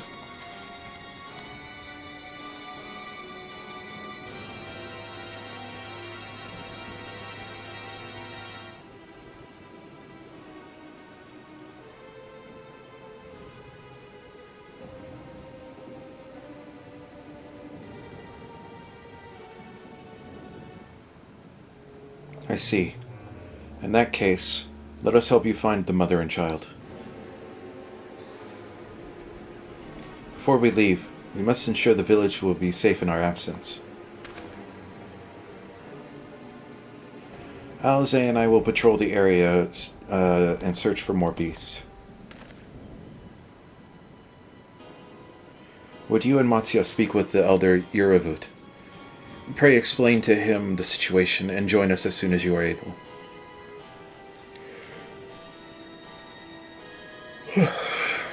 We will save Mehen and her child. We can do that much for Karsif.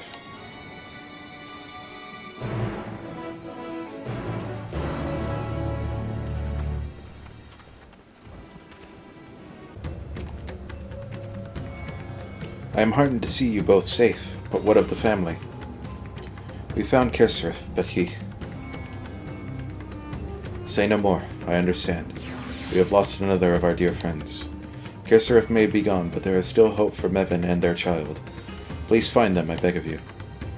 And if, in your search, you come across anyone else who has escaped their slaughter, pray tell them what has happened. I will do my best to keep the villagers safe and their spirits high. Come, let us join your friends at once.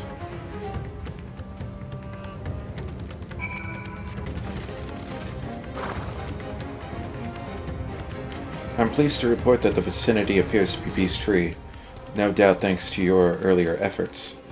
And with that, let us resume our search for your friend and her child. Where should we begin, Matsya? If we follow Wow. I don't even begin to know how to pronounce that. Caseroda? We'll just go with Caseroda. South, we will arrive at Perusa, a temple. It is a sacred place where people go to commune with the divinities. It's possible that Mevin sought shelter there, and perhaps other villagers as well. Then it's settled, Matsya, stay close to me, alright? You two take the lead. Keep an eye out for beasts and anyone in need of help. Very well. We make for Perusa, and as quickly as we are able. With me.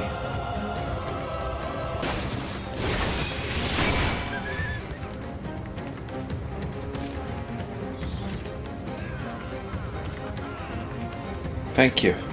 I thought I was done for. Mevin? She's a friend of mine too, but I have not seen her. She must still be out there somewhere trying to avoid the beasts. And with her child, gods. Worry not for me. I can make my way back to the village on my own. Oh, wait. Perusa lies just up ahead, but something terrible has happened. The beasts have come.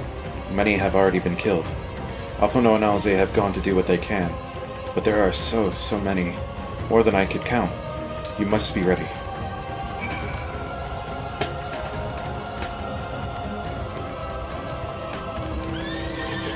That was weird.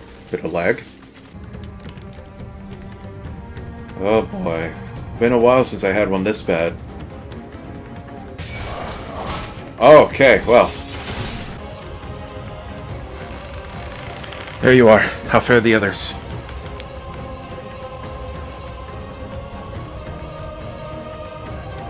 I see. You've seen to all the beasts in sight. In that case, let's have everyone gather in front of the temple.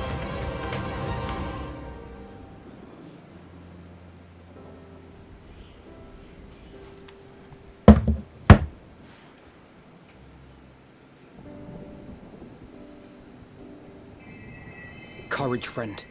The pain will pass. Has anyone seen Mevin?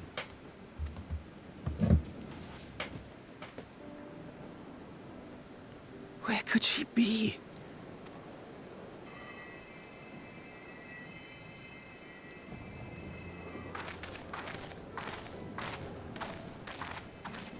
We've dealt with all the blasphemies, and made certain no villagers are still in hiding. Good work. We've otherwise tended to the wounded as best we can. What will become of us?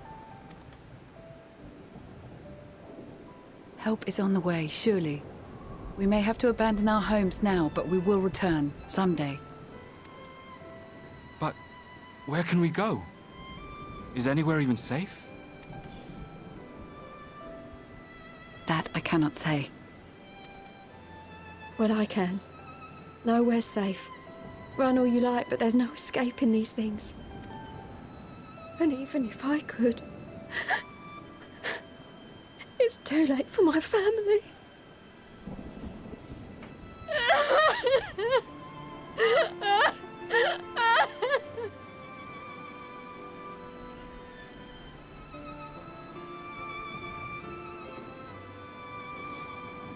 This isn't good.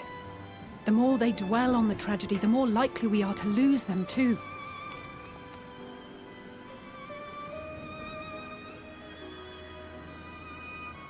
My friends! This is a place of worship. Should your heart quake with sadness, cast your mind to the heavens and remember. Remember the teachings of the old gods. Did they not implore us to stand fast when waves of sorrow break against our shores?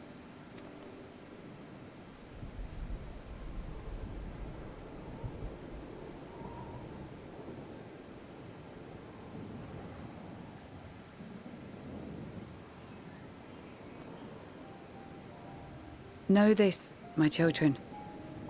There is more ugliness than beauty in this world. To live is to suffer.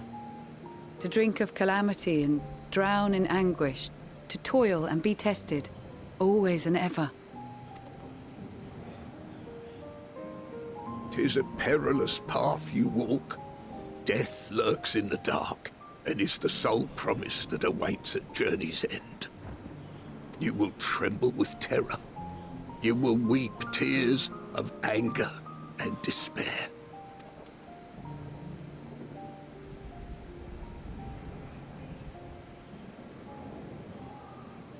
But do not avert your eyes.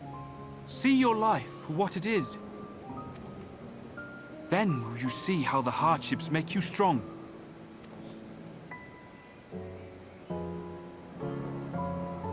Every doubt reforged as scales for your armor. Every agony to temper your blade.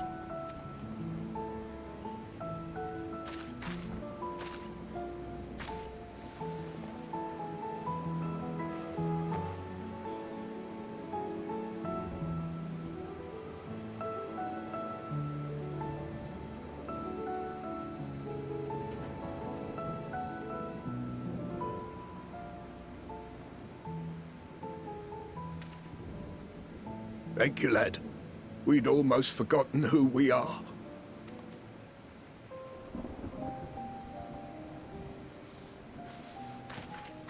My undying gratitude to you as well, my friends. You were searching for Mevon, no? We must return home. I pray you help the boy find his friend. Gladly. We dispatched what beasts we could, but the roads are still dangerous.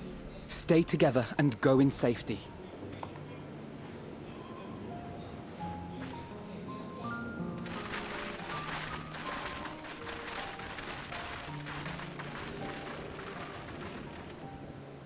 That was very impressive, what you did back there. Those words seem to resonate with your people. They should. They were the first spoken unto our ancestors by the divinity of legend. I'm easily upset, and fish are wont to flee a temperamental hand, so I recite the teachings over and over to calm myself. They're lovely and inspiring to hear, though I imagine they were born of great misfortune. They are born of life. There's as much bad as good in it. More, many would attest. All the more reason to appreciate the good when you can.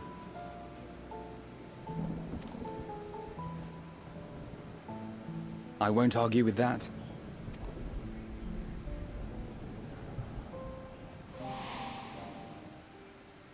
In darkness, seek joy. Surrender not to sadness, and see beyond despair. Walk free, and bear the light for others to follow.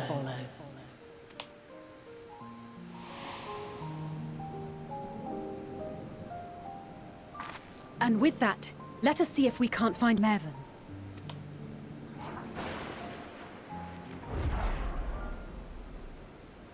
Did you see? That beast was chasing someone.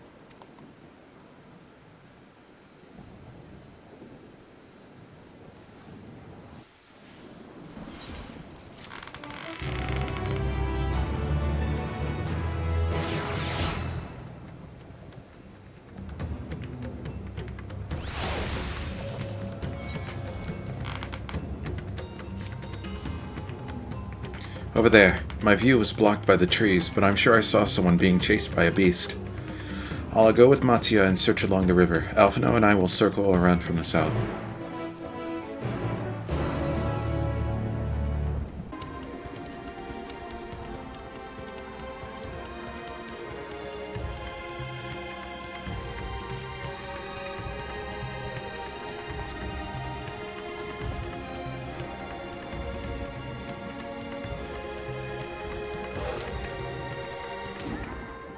That's her!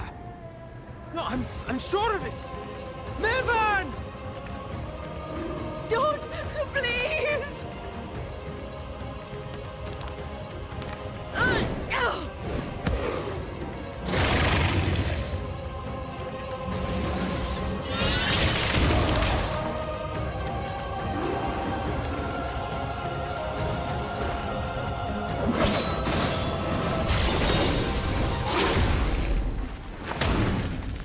Oh.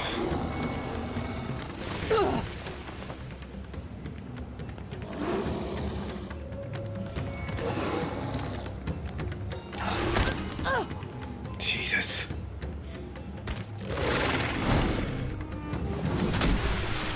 No! God have mercy!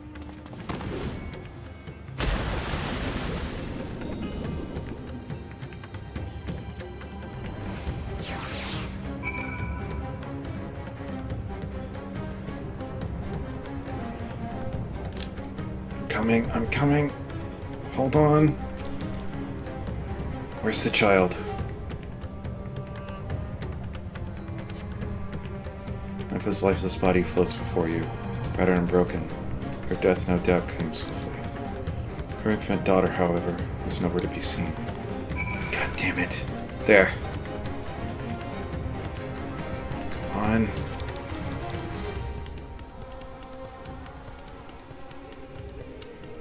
Come on. Take the babe into your arms. If she let screw it, let's just go. Surface quickly. Come on.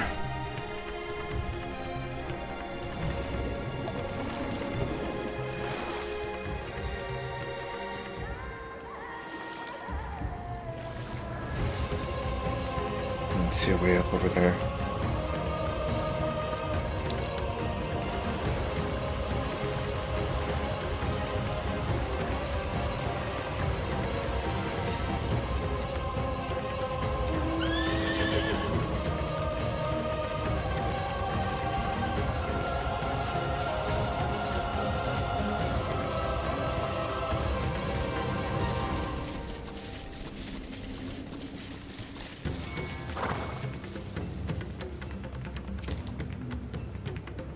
Did you find Mevin and the child?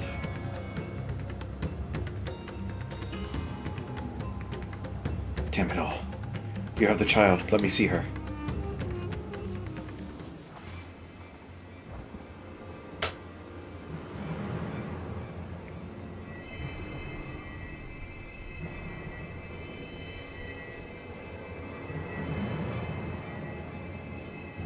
She's so cold, Elfino. The child is alert, and I see no wounds, and yet she grows weaker. My spells can do no more. What she needs is a change of clothes and a warm bed. We must hurry back.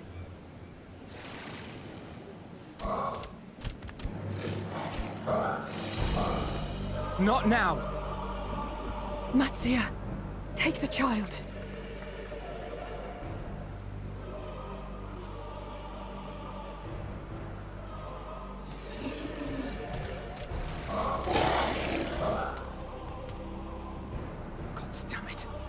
It appears we've made enough noise to be heard for miles around. More will be upon us ere long. We make our stand here. Matzia, can you take her back to the village? But the child, all by myself. You can't be serious. The beasts will follow you home unless we stop them here. And so we shall. Be strong, Matzia. Her life is in your hands. Right. I can do it. I know you can. We'll keep them busy, Matzia. Go! Quickly!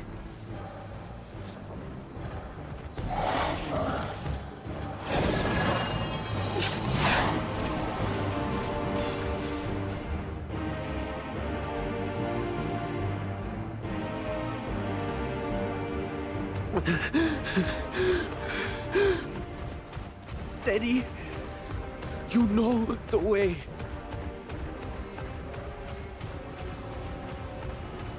No. No. Come on. No!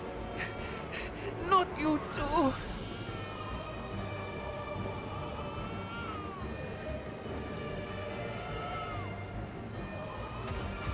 Don't be afraid. Don't be afraid. To live is to suffer, to drink of calamity. It is a perilous path. Death lurks in the dark. Why does it come on? No! I'm not afraid! I'm not afraid! Ah!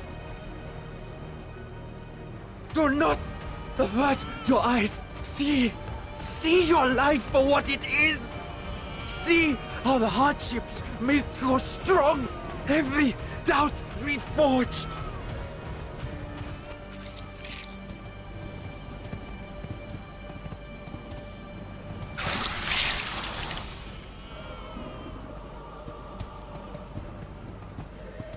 Every agony.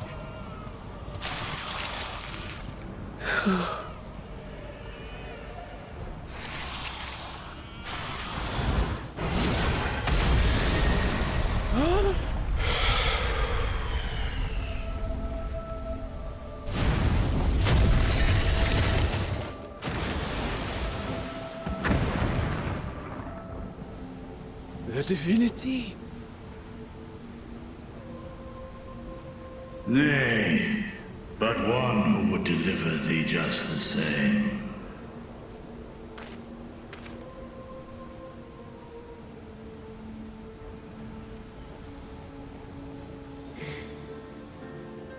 Please. You must save the child. She is all that remains of Mevan and Grasef. Please.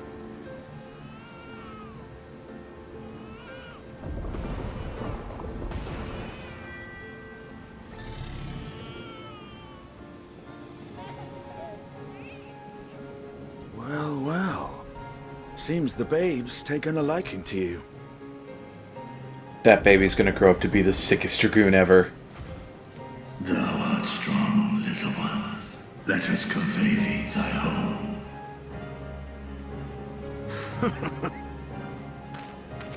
I spied our friends as we flew in. They appeared to be holding their own against the Horde.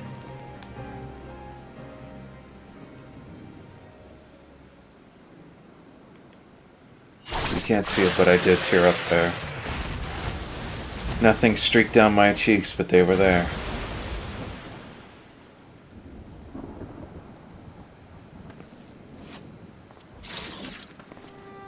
Right. That's the last of them. We should hurry and find Matsia.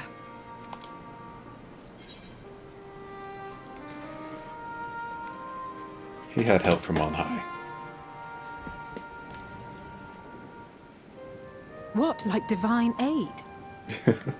A fine battle it must have been. Shame I missed it. Estinian, it was you who came to Matsia's aid. I was only along for the ride. Vritra was the one who saw the boy was in need. The two are headed back to the village. Where the worm will honor Ahiwan's wishes and finally reveal himself to his people. Perhaps so. Will you go and join them? There's something I need to do first. Mervyn gave her life so that her child might live.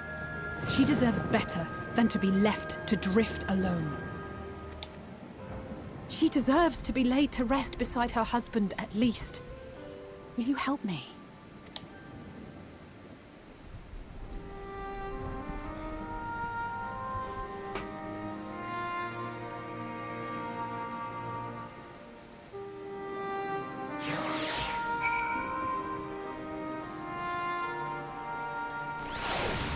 Some motherfucker in this expansion's gonna say forge ahead, and I'm gonna lose my mind. That's when the tears are gonna happen.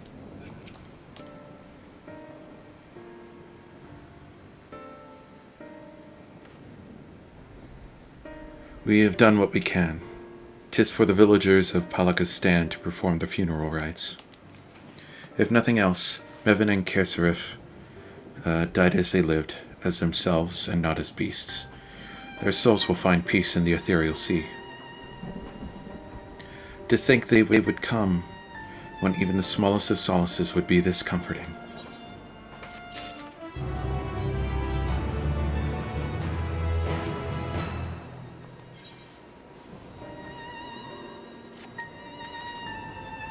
Are you ready then? In that case, let's head to Palaka's stand. No doubt Vritra is waiting us.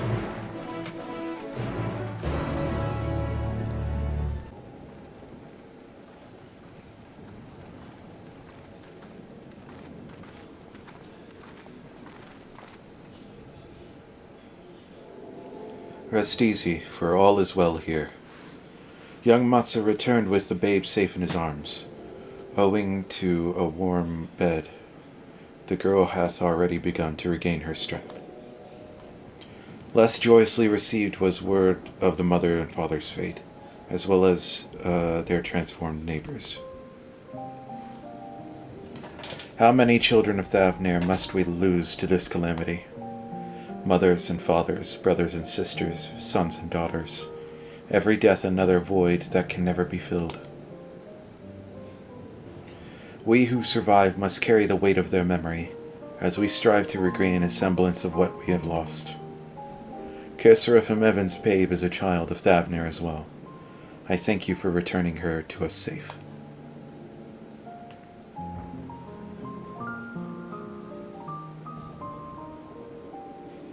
Oh, most great and merciful Worm, I have not the words to express my gratitude. They say that were it not for you, brave Matzia and the child would have been lost to us forever. Long had I heard rumors that a mighty dragon had forged a pact of friendship with the satrap, but never would I have expected such a kind and gentle soul. Truth in part, but not in whole.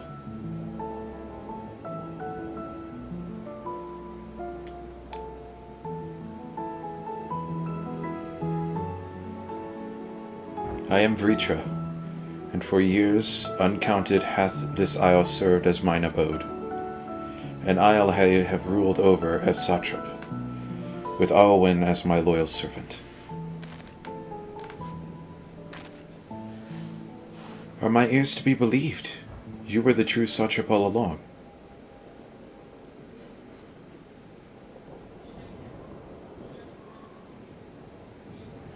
Nidana, what are you doing here?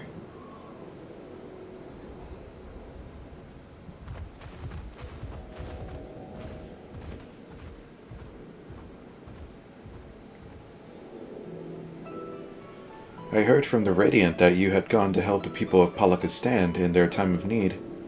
And so I and several of my colleagues from the Great Work came to offer our services. The alchemists have already brewed up some potions for Mevin's daughter. But enough about us. You and your role are far greater enigma. If you were the true satrap all along, could it be that young Varshan was created to serve as your emissary? Thou didst suspect the boy was but a simulacrum. A rumor had circulated for many years around the High Crucible that our most skilled alchemists were once commissioned by the satrap's family in secret to fashion a mammoth undistinguishable from a living boy. Looking at Varshan with that knowledge, I simply put two and two together. I was not alone in drawing this conclusion, but like me, they no doubt recognized that the satrap was using the simulacrum to work more closely with his people, and decided not to press the issue. I had always assumed that one of Eowyn's associates was manipulating it from afar, though the truth is indeed far more surprising. It is an honor to meet you in the flesh, Master Vritra. Pray allow me to express my gratitude. If you had not believed in and given unto us your scales, I do not know where we would be.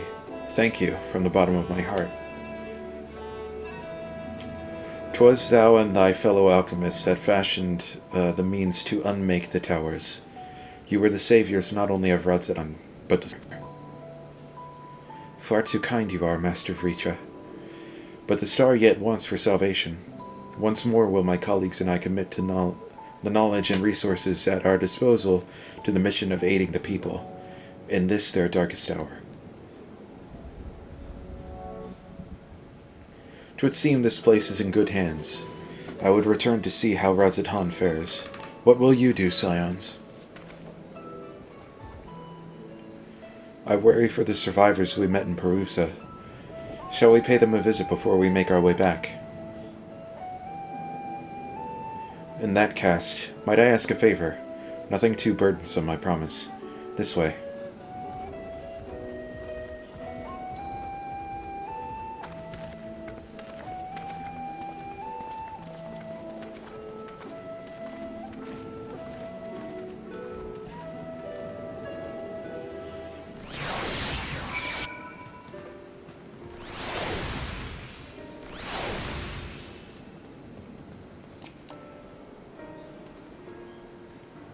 Needs to simmer just a bit longer, I'd say.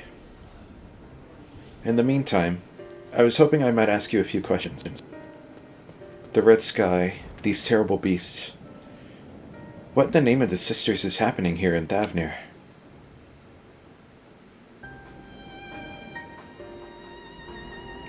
Oh my, that's rather a lot to take in. It would seem the situation is even more grave than we suspected. Thank you, my friend. My colleagues and I will use your knowledge to see if we can further our own research. And with that, here we are. A pot of piping hot chai. Brewed from my own secret recipe of spices and tea leaves, together with hearty helpings of rich milk and the purest sugar. I've made enough for everyone in the village. Might I trouble you to deliver a few cups? The drink has medicinal properties, then. Not in the least. The ingredients are quite ordinary. It's so very tasty, though, and has a way of lifting the spirits. The spicy aroma is distinct, and distinctive sweetness of chai is a simple, everyday pleasure on our island. Sometimes the best medicine is the simplest. A lovely sentiment, Nidana. By all means, allow us to assist.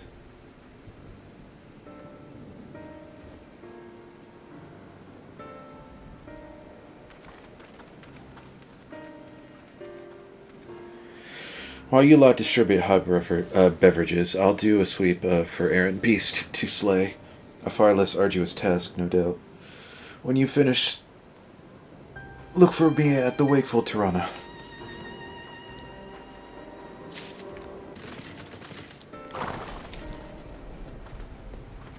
Thank you for delivering the chai, Allah. Did it help to lift the villagers' spirits? That is heartening to hear, indeed. The final days show no sign of abating, but that is all the more reason that we must try and keep our composure. Our lives have been changed forever.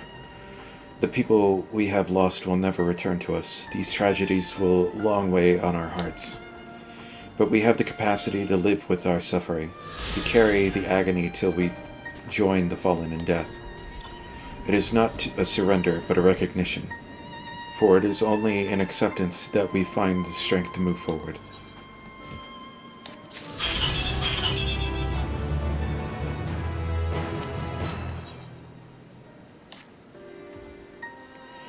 As you have finished your deliveries, might I talk with you for a moment?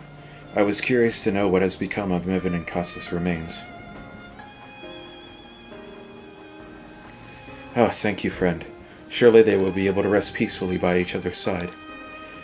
I and the people of Palaka's stand will perform the rites as soon as we are able. As for the child, it will not be easy for her, growing up without her parents. But I promise to do what I can. Once she is able to eat solid food, the fish I catch will help nourish her. Uh-oh. Uh-oh. Okay.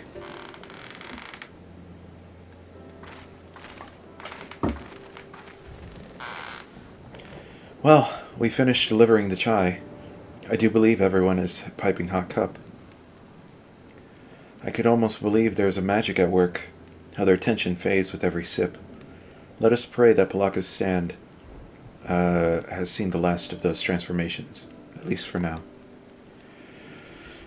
They are still at risk, as every village in Thavnair, like as not. Still, we trust we can leave this place in the care of our friends from the Radiant and the High Crucible. Shall we return to Radz-at-Han? By all means, do not let us keep you further. There are still many who have need of your wisdom and strength to deliver them from this terrible calamity.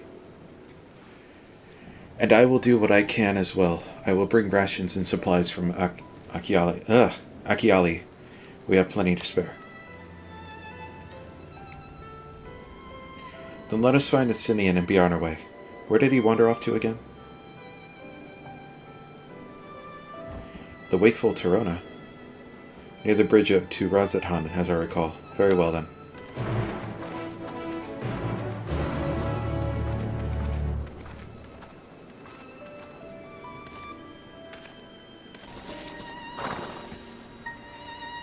Alphino told me everything.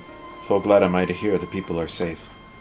Likewise, you will be pleased to know I found no evidence of lingering beasts in the jungle and ruins. 'Twould seem you finished off the last of them. Trying times yet lie ahead for the people of Thavnair. Fortunately, they have a wise and benevolent satrap to shepherd them through. Speaking of which, I received word from Thancred not a short while ago. He awaits our return to the city on Azadal's path. Come.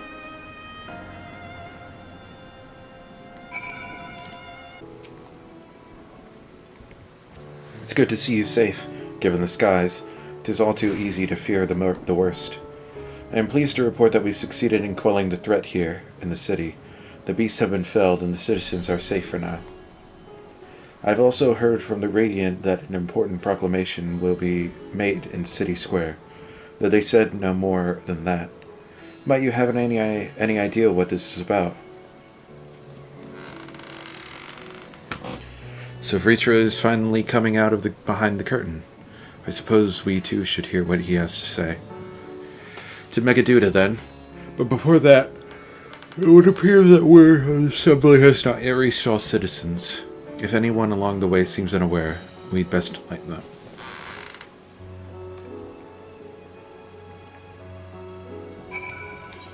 I really need to get a new chair. Something that's actually comfortable. Are the beasts all gone? I've been hiding and I'm too scared to go out and look. Oh, that's a relief. I thought one of those beasts was going to eat me. I wonder where Vanaspati is. He's the slowest runner. I hope he got away. He could be with other people from the palace. Maybe I'll see him in the square. Leave me be, please. I swear to you, my flesh tastes absolutely terrible. Oh gods, what are you doing, scaring me like that? If we're not quiet, those beasts will find us. The square, you say? That's where the satrap was killed. With my very eyes I saw him crushed that creature's maw. So many lives lost. Such terrible carnage. And you say there is someone else who would lead Radz-at-Han and his Syed? Whoever they are, if they're saying anything to sully the memory of our beloved satrap, I'll make them regret it.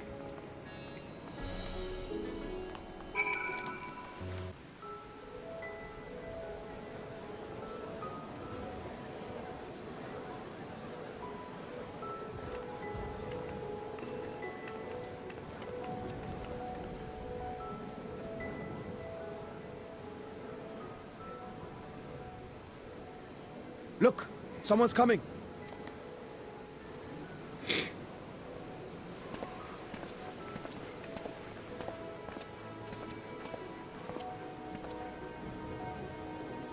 People of Radz-at-Han, it warms my heart to see so many brave, resilient souls before me. Today, I would share with you a great revelation. But before I do, I must make a humble request. Do not be alarmed, nor avert your eyes. See the one I unveil for who he is, and know that he means you no harm.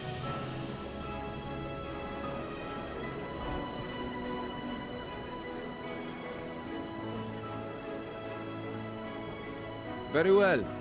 I dare say it can't be worse than the horrors we've already seen. Many thanks.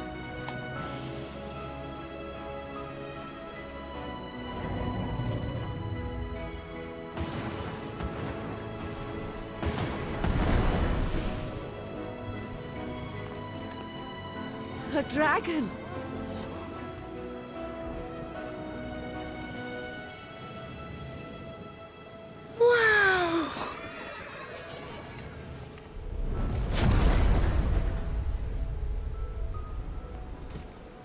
People of Radz-at-Han, I am Vritra, and for years uncounted hath this isle served as mine abode.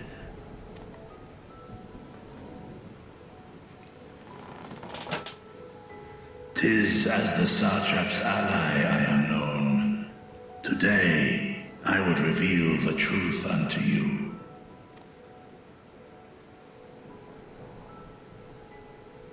Let us hope they accept him.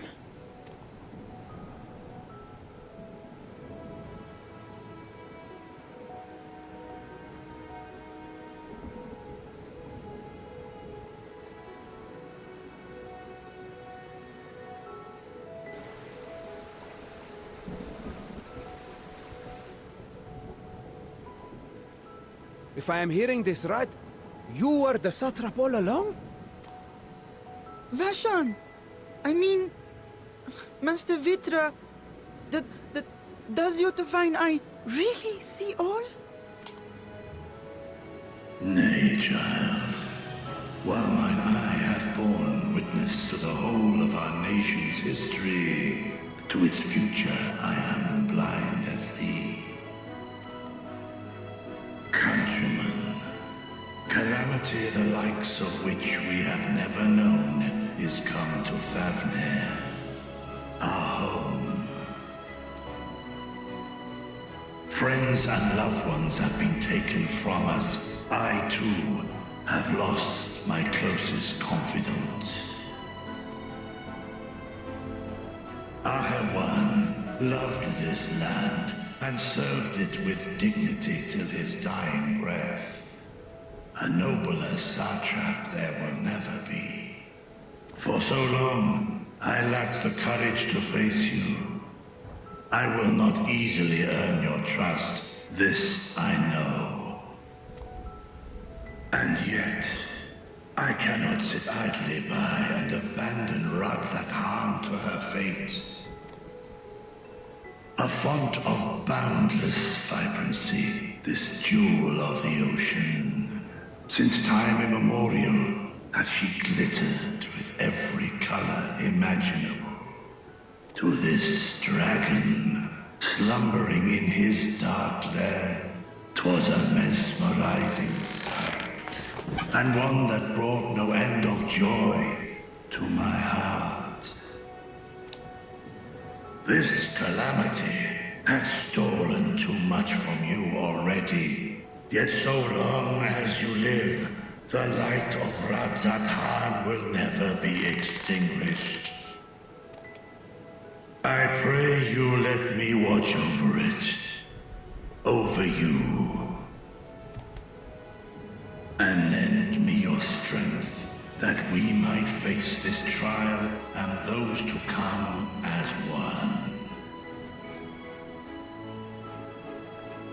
I do not know you, dragon, but I thank you for speaking the truth to us. As divinities, both Manusha and Riga once joined together, so too do I believe that hand in hand, we can overcome this ordeal and welcome an era of peace.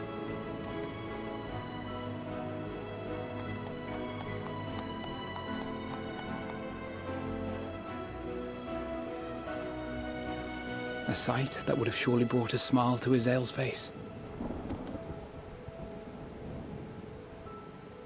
Indeed.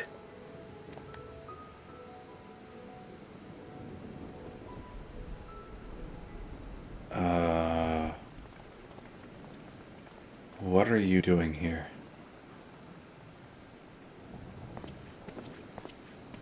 Excuse me, but I must speak with the satrap at once. Father.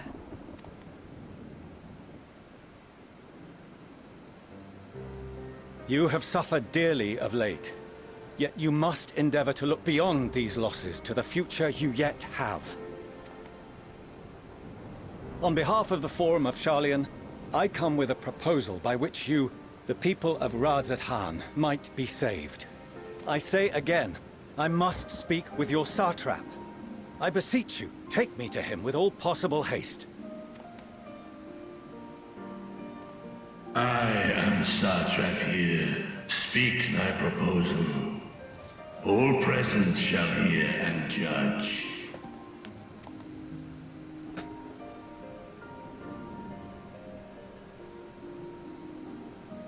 If I have given offense, then I apologize. First, allow me to share with you what knowledge we have of the phenomenon responsible for your woes. The final days. 'Tis an affliction of stagnancy and rot, sown into the currents of the star. Though the first prominent manifestation was here, in Thavnair, it will invariably spread to every corner of the world. The Forum was forewarned of this apocalypse several centuries ago. Thenceforth, my predecessors sought to prepare for the end times in the only conceivable fashion, by securing a means of escape.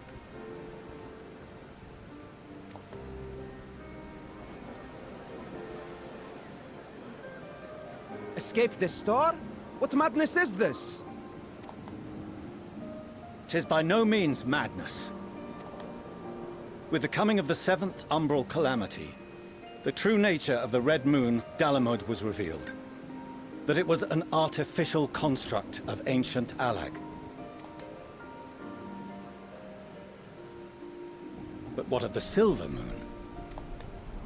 This celestial satellite is yet another technological marvel fashioned and maintained by ancient allies. A ship that will sail the heavens and deliver our people from destruction. And by our people, I speak not only of Sharlayan. We mean to save every man, woman, and child it is within our power to save. Including you, our dear friends of Radz-at-Han. Recent events necessitate adjustments be made, and quickly, but we can and will escort you safely to the moon.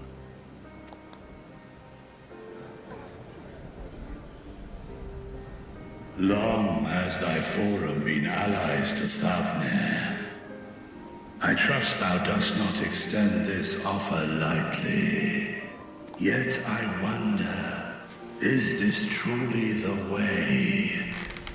Is there a future to be built for us beyond this star, our father deemed the last bastion of hope? It is for that very reason I come before you and your people. To answer any and all of your questions. To offer my assurances and allay your fears. Though, if you wish the best for your people, I advise you to render your decision swiftly.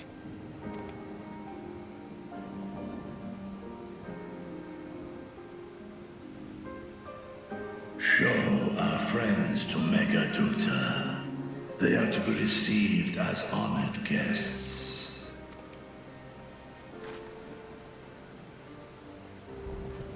Worry not. Whatever decision is reached, your paths shall be yours to decide.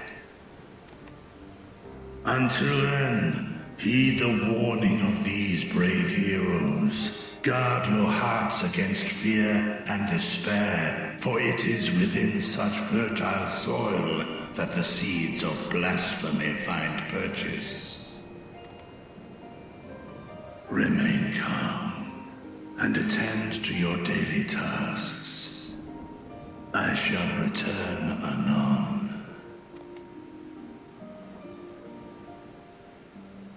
We'll do as you say, Master Vritra. We believe in you.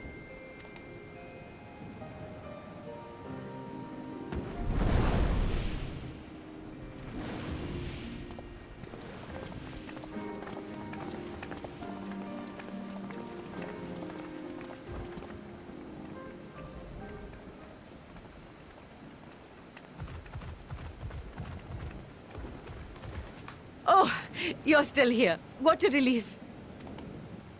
Nidana, what's the matter? Has something happened at Palaka's stand? Oh, no, not that I know of. I just hope to hear your thoughts on a theory of mine. All who undergo the transformation are drained of their ether, yes? What is it then that gives these beasts the strength to carry on as they do? Logically, They must be drawing upon an alternate form of vital energy. That put me in mind of our earlier conversation, when I tried to explain the essence which many confuse with ether. Akasha. Yes, I remember. The unseen gift bestowed from on high.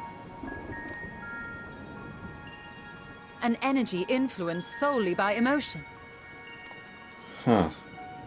Yes, yes. In this instance, negative ones set Akasha into motion, thereby infusing the beasts with vitality. I posit this as the mechanism by which the beasts are born and sustained. Ah, do you still have that flower?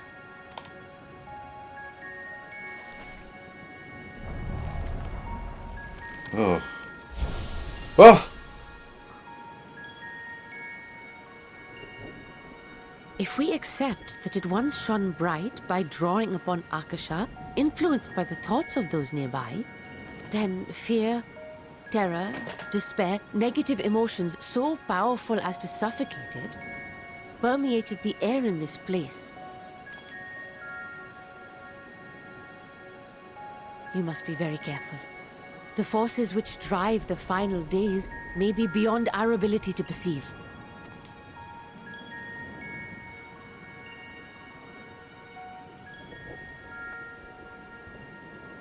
Sorry, I didn't mean to scare you like that. At any rate, I will continue my research into Akasha. Do temper your expectations, however. There are sadly few detailed studies upon which I may draw. Formulating a new theory as you have is itself no small feat. I wish you well in your endeavors, and pray you take care. Thank you. You stay safe as well, yes? Till next we meet. And we will meet again.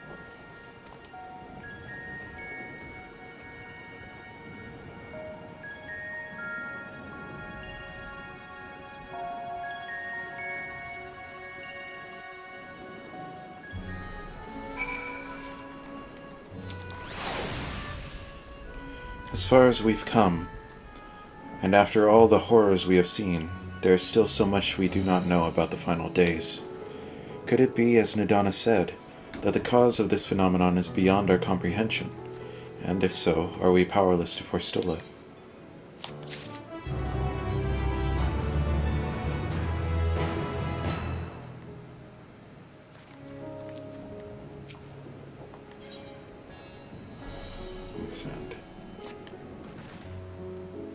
Greetings, honored scions of the Seventh Dawn.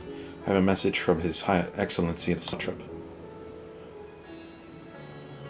Brave scions, you have my gratitude for aiding my people in this most trying of times. Alas, matters here at Megaduda prevent me from meeting you all in person. As a token of mine appreciation, I have arranged for a feast to be held in your honor. May it nourish you in preparation for the trials ahead. Such are the words of Master Vritra.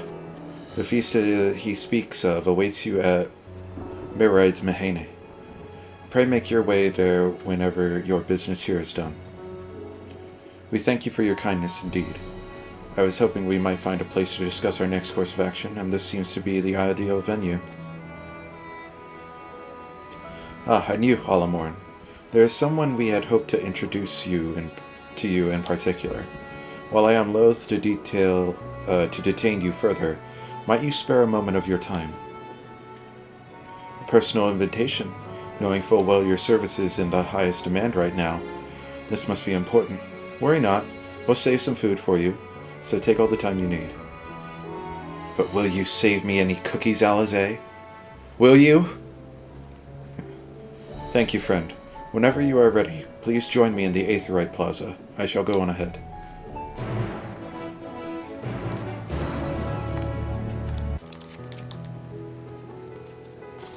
Access to the Aethernet you see there has been restricted to a select few ever since the tower first appeared. We sincerely apologize for the inconvenience, but it was deemed too dangerous to permit the free movement of visitors at a time of emergency, a risk we could not take. In light of recent developments, however, the Satrap has decided that such restrictions would only hinder our efforts to combat the final days. As such, I would encourage you to return to the Aetheryte before proceeding along the corridor.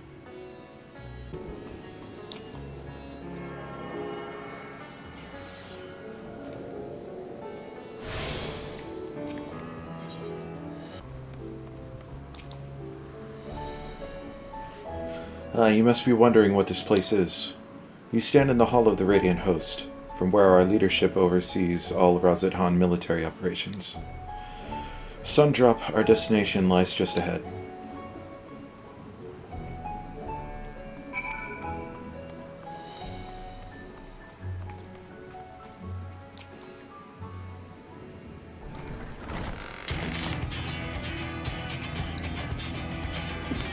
Welcome to Sundrop. Without further ado, allow me to introduce you to...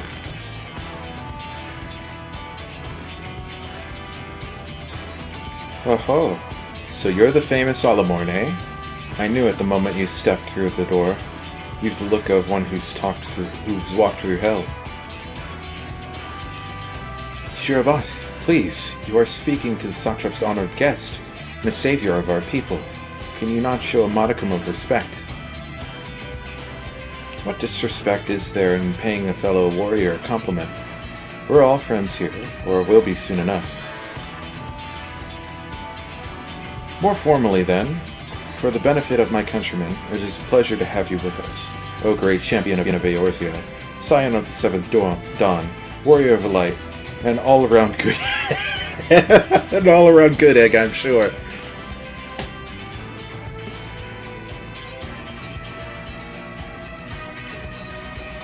This talk of eggs reminds me I'm late for dinner.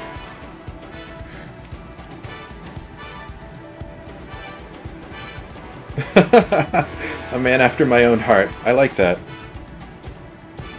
Don't you worry. I'll keep it short. There's just a thing or two we'd like you to remember. First of all, about the room you're standing in now. Radz-at-Han welcomes delegates from other lands to oversee trade and diplomatic dealings. Then there are military matters to discuss, which is why all of these officers are stationed here at Sundrop. I imagine you're more than familiar with each of the nations they represent, yes? We've got the representatives from Doma,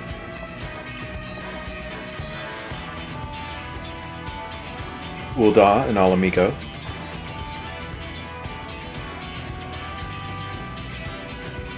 Limsa,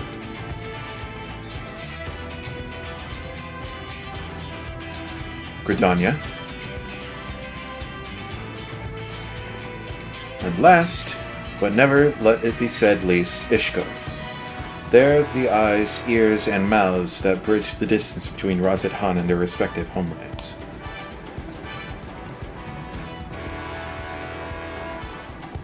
We used this brief respite to share the details of our plight with our overseas counterparts. And wouldn't you know it, all of the leaders requested a few words from you specifically. You're a man in high demand, eh? And so would you mind regaling us with your own account? Indulge us before you indulge yourself.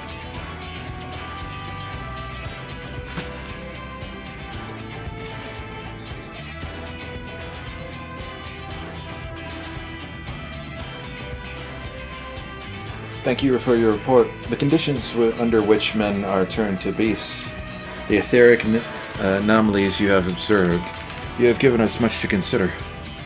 It is concerning that this first transformation apparently occurred before the skies turned red, which is contrary to what one would expect. Thankfully, the information you conveyed to Lucia upon your return from the moon has already proved invaluable. As soon as reports of the calamity here in Thavnair reached the Grand Company of Eorzea and our far eastern allies, our leaders knew at once that the final days were indeed upon us. They began taking steps to assess the extent of the phenomenon's spread. Our agents were able to confirm that, for the time being, the skies burn only over the Bounty, including the island of Corvus. Alas, that is of little comfort. Aye, all throughout Allied lands, there have been reports of people transforming into hideous beasts. From what little we have learned, these incidences are similar in nature to that involving the merchant Causal. As was the case here, the victims underwent the change prior to the heavens being set ablaze. And so, while the burning skies have yet to manifest beyond the bounty, the transformations do not appear to be subject to similar restriction. If anyone anywhere overcome by despair can turn, then nowhere is safe. That's about the size of it. Speaking of which, we ought to give these creatures a name. What do you think? Here in Radz-at-Han, we've taken to calling the first change, which tend to be the biggest, blasphemies. As fitting a name as any, to ensure clarity in future communications, we shall urge our comrades to adopt this terminology. Our leaders have taken measures to deal with the threat, to the best of our abilities.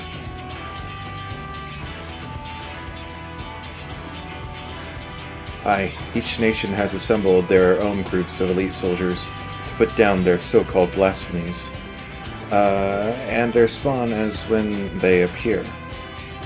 At the same time, they are doing all in their power to put the people's minds at ease and prevent panic and fear from spreading. That said, brave souls with the strength and fortitude to fell these terrible fiends are not easily found. Just so, and it is for that reason that we turn to you. Pray lend us your strength, and help us slay the blasphemies that plague our homelands.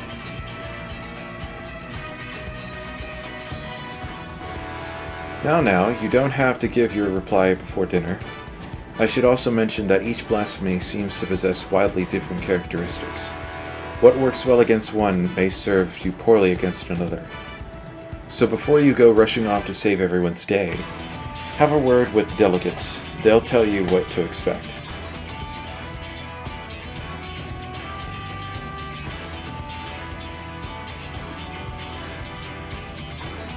And with that, I do believe our friend here has a feast to attend. Spare a thought for us while you're tucking it into all that fine cuisine, eh? So the role quests. Gotcha. Tank, melee, ranged, magic, healers. To undertake these quests, speak with any of the delegates in Sundrop, and agree to help defeat the blasphemies that plague their respective homelands.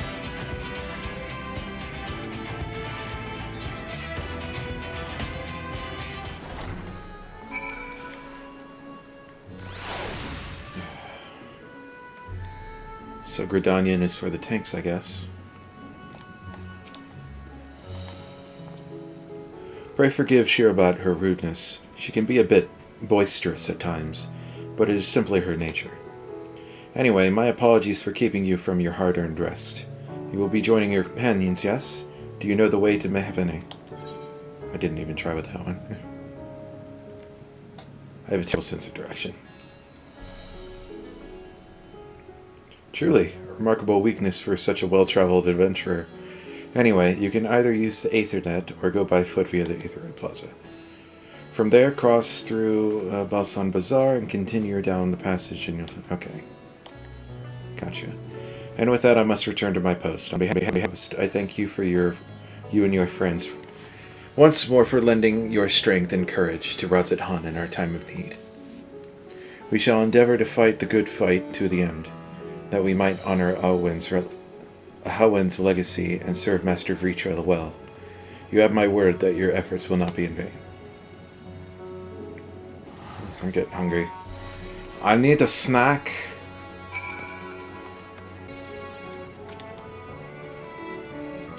Welcome. When the Satrap asked us to entertain a party of honored guests, I was wondering who it might be. This is a lovely surprise, to say the least. By the way, I heard all about Causal from your Grengra Hatia. I understand there was nothing that could be done, but I was heartened to hear he meant us no harm. I cannot thank you enough for dispatching the beasts. As a small token of our thanks, your food and drink tonight are at Merit's treat. Speaking of which, what shall I start you off with? Chai. Spirits. Chai. As you wish. Pray join your friends, and I will bring you your drink.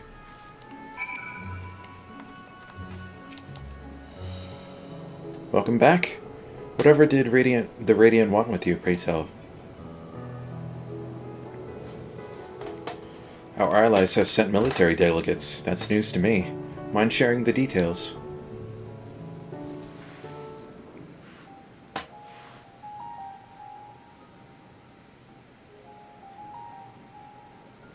So blasphemies now plague all the realm. It will only get worse if what Father said is true. As it did in Amarot. If that's our model, then shouldn't we expect the effects to grow more severe as it feeds off its own spread? As if people transforming into those monstrosities wasn't bad enough. If the flora and fauna, if the land itself turned against us. No one would survive.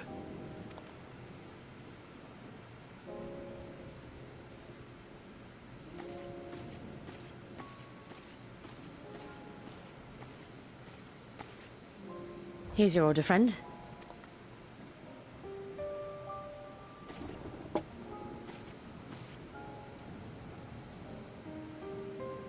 May you find comfort in these dark times.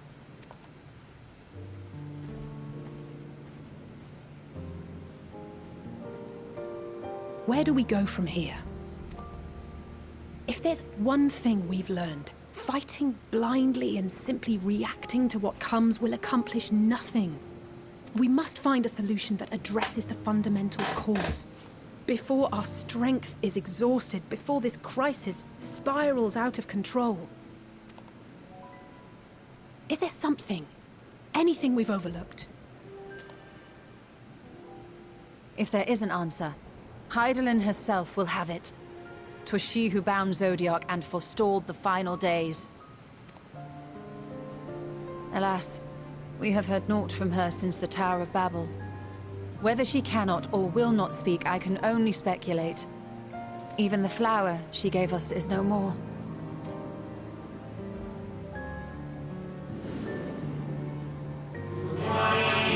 In our time, we called it Elpis.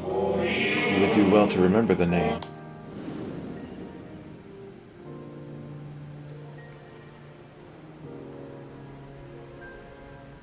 So advised the Watcher. But what could be the significance of that name? It is entirely unfamiliar to me. To me as well. It meant something to the ancients, though. In our time. Most surely. Yet I do not recall a single mention of it in the records of Anida. Another dead end. And quite literally. It's not as if there are any ancients living we could go and ask. Huh? Not alive as such, but not quite dead.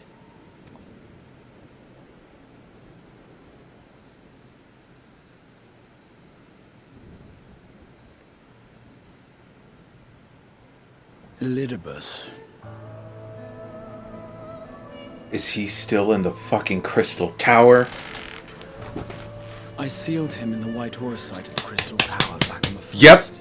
Yep. Contained within that reservoir of ether that maintains it, ether that is returned little by little to the sea.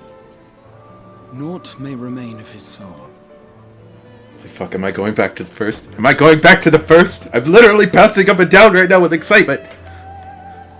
However, if part of it lingers, we might be able to speak with him there. I know we can no longer make that journey, but you, my friend, still can.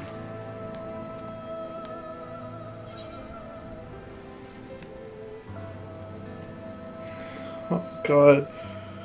Oh, I'm almost happy that I have to end this part here because I'm not emotionally prepared to see them all again. I can handle that tomorrow.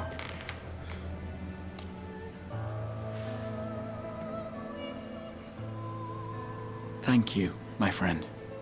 That would mean much to me. If nothing else, should we learn the First is safe, we'll have that much more reason to keep fighting the good fight.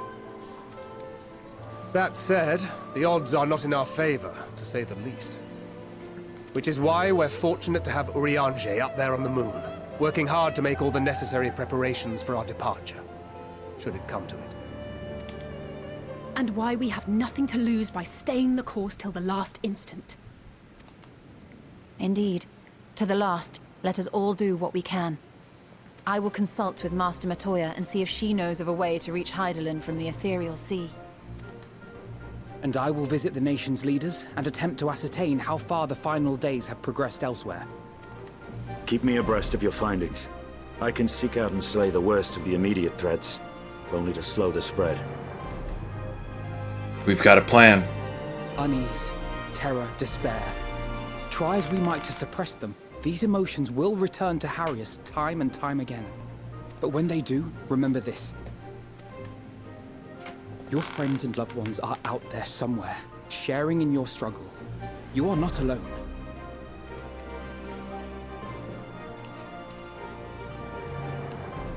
So ends the brief respite before the next revelation.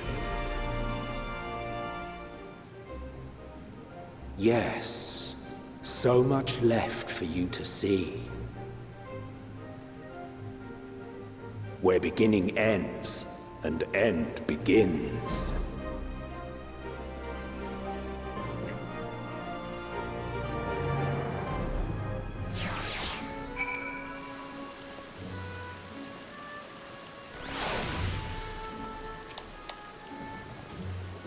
Now then, is there anything we've forgotten to mention?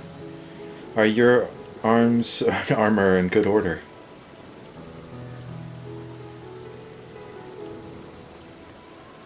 In that case, it's time we attend to our tasks. And when you arrive on the first, give my regards to Reen. Tell her I miss her.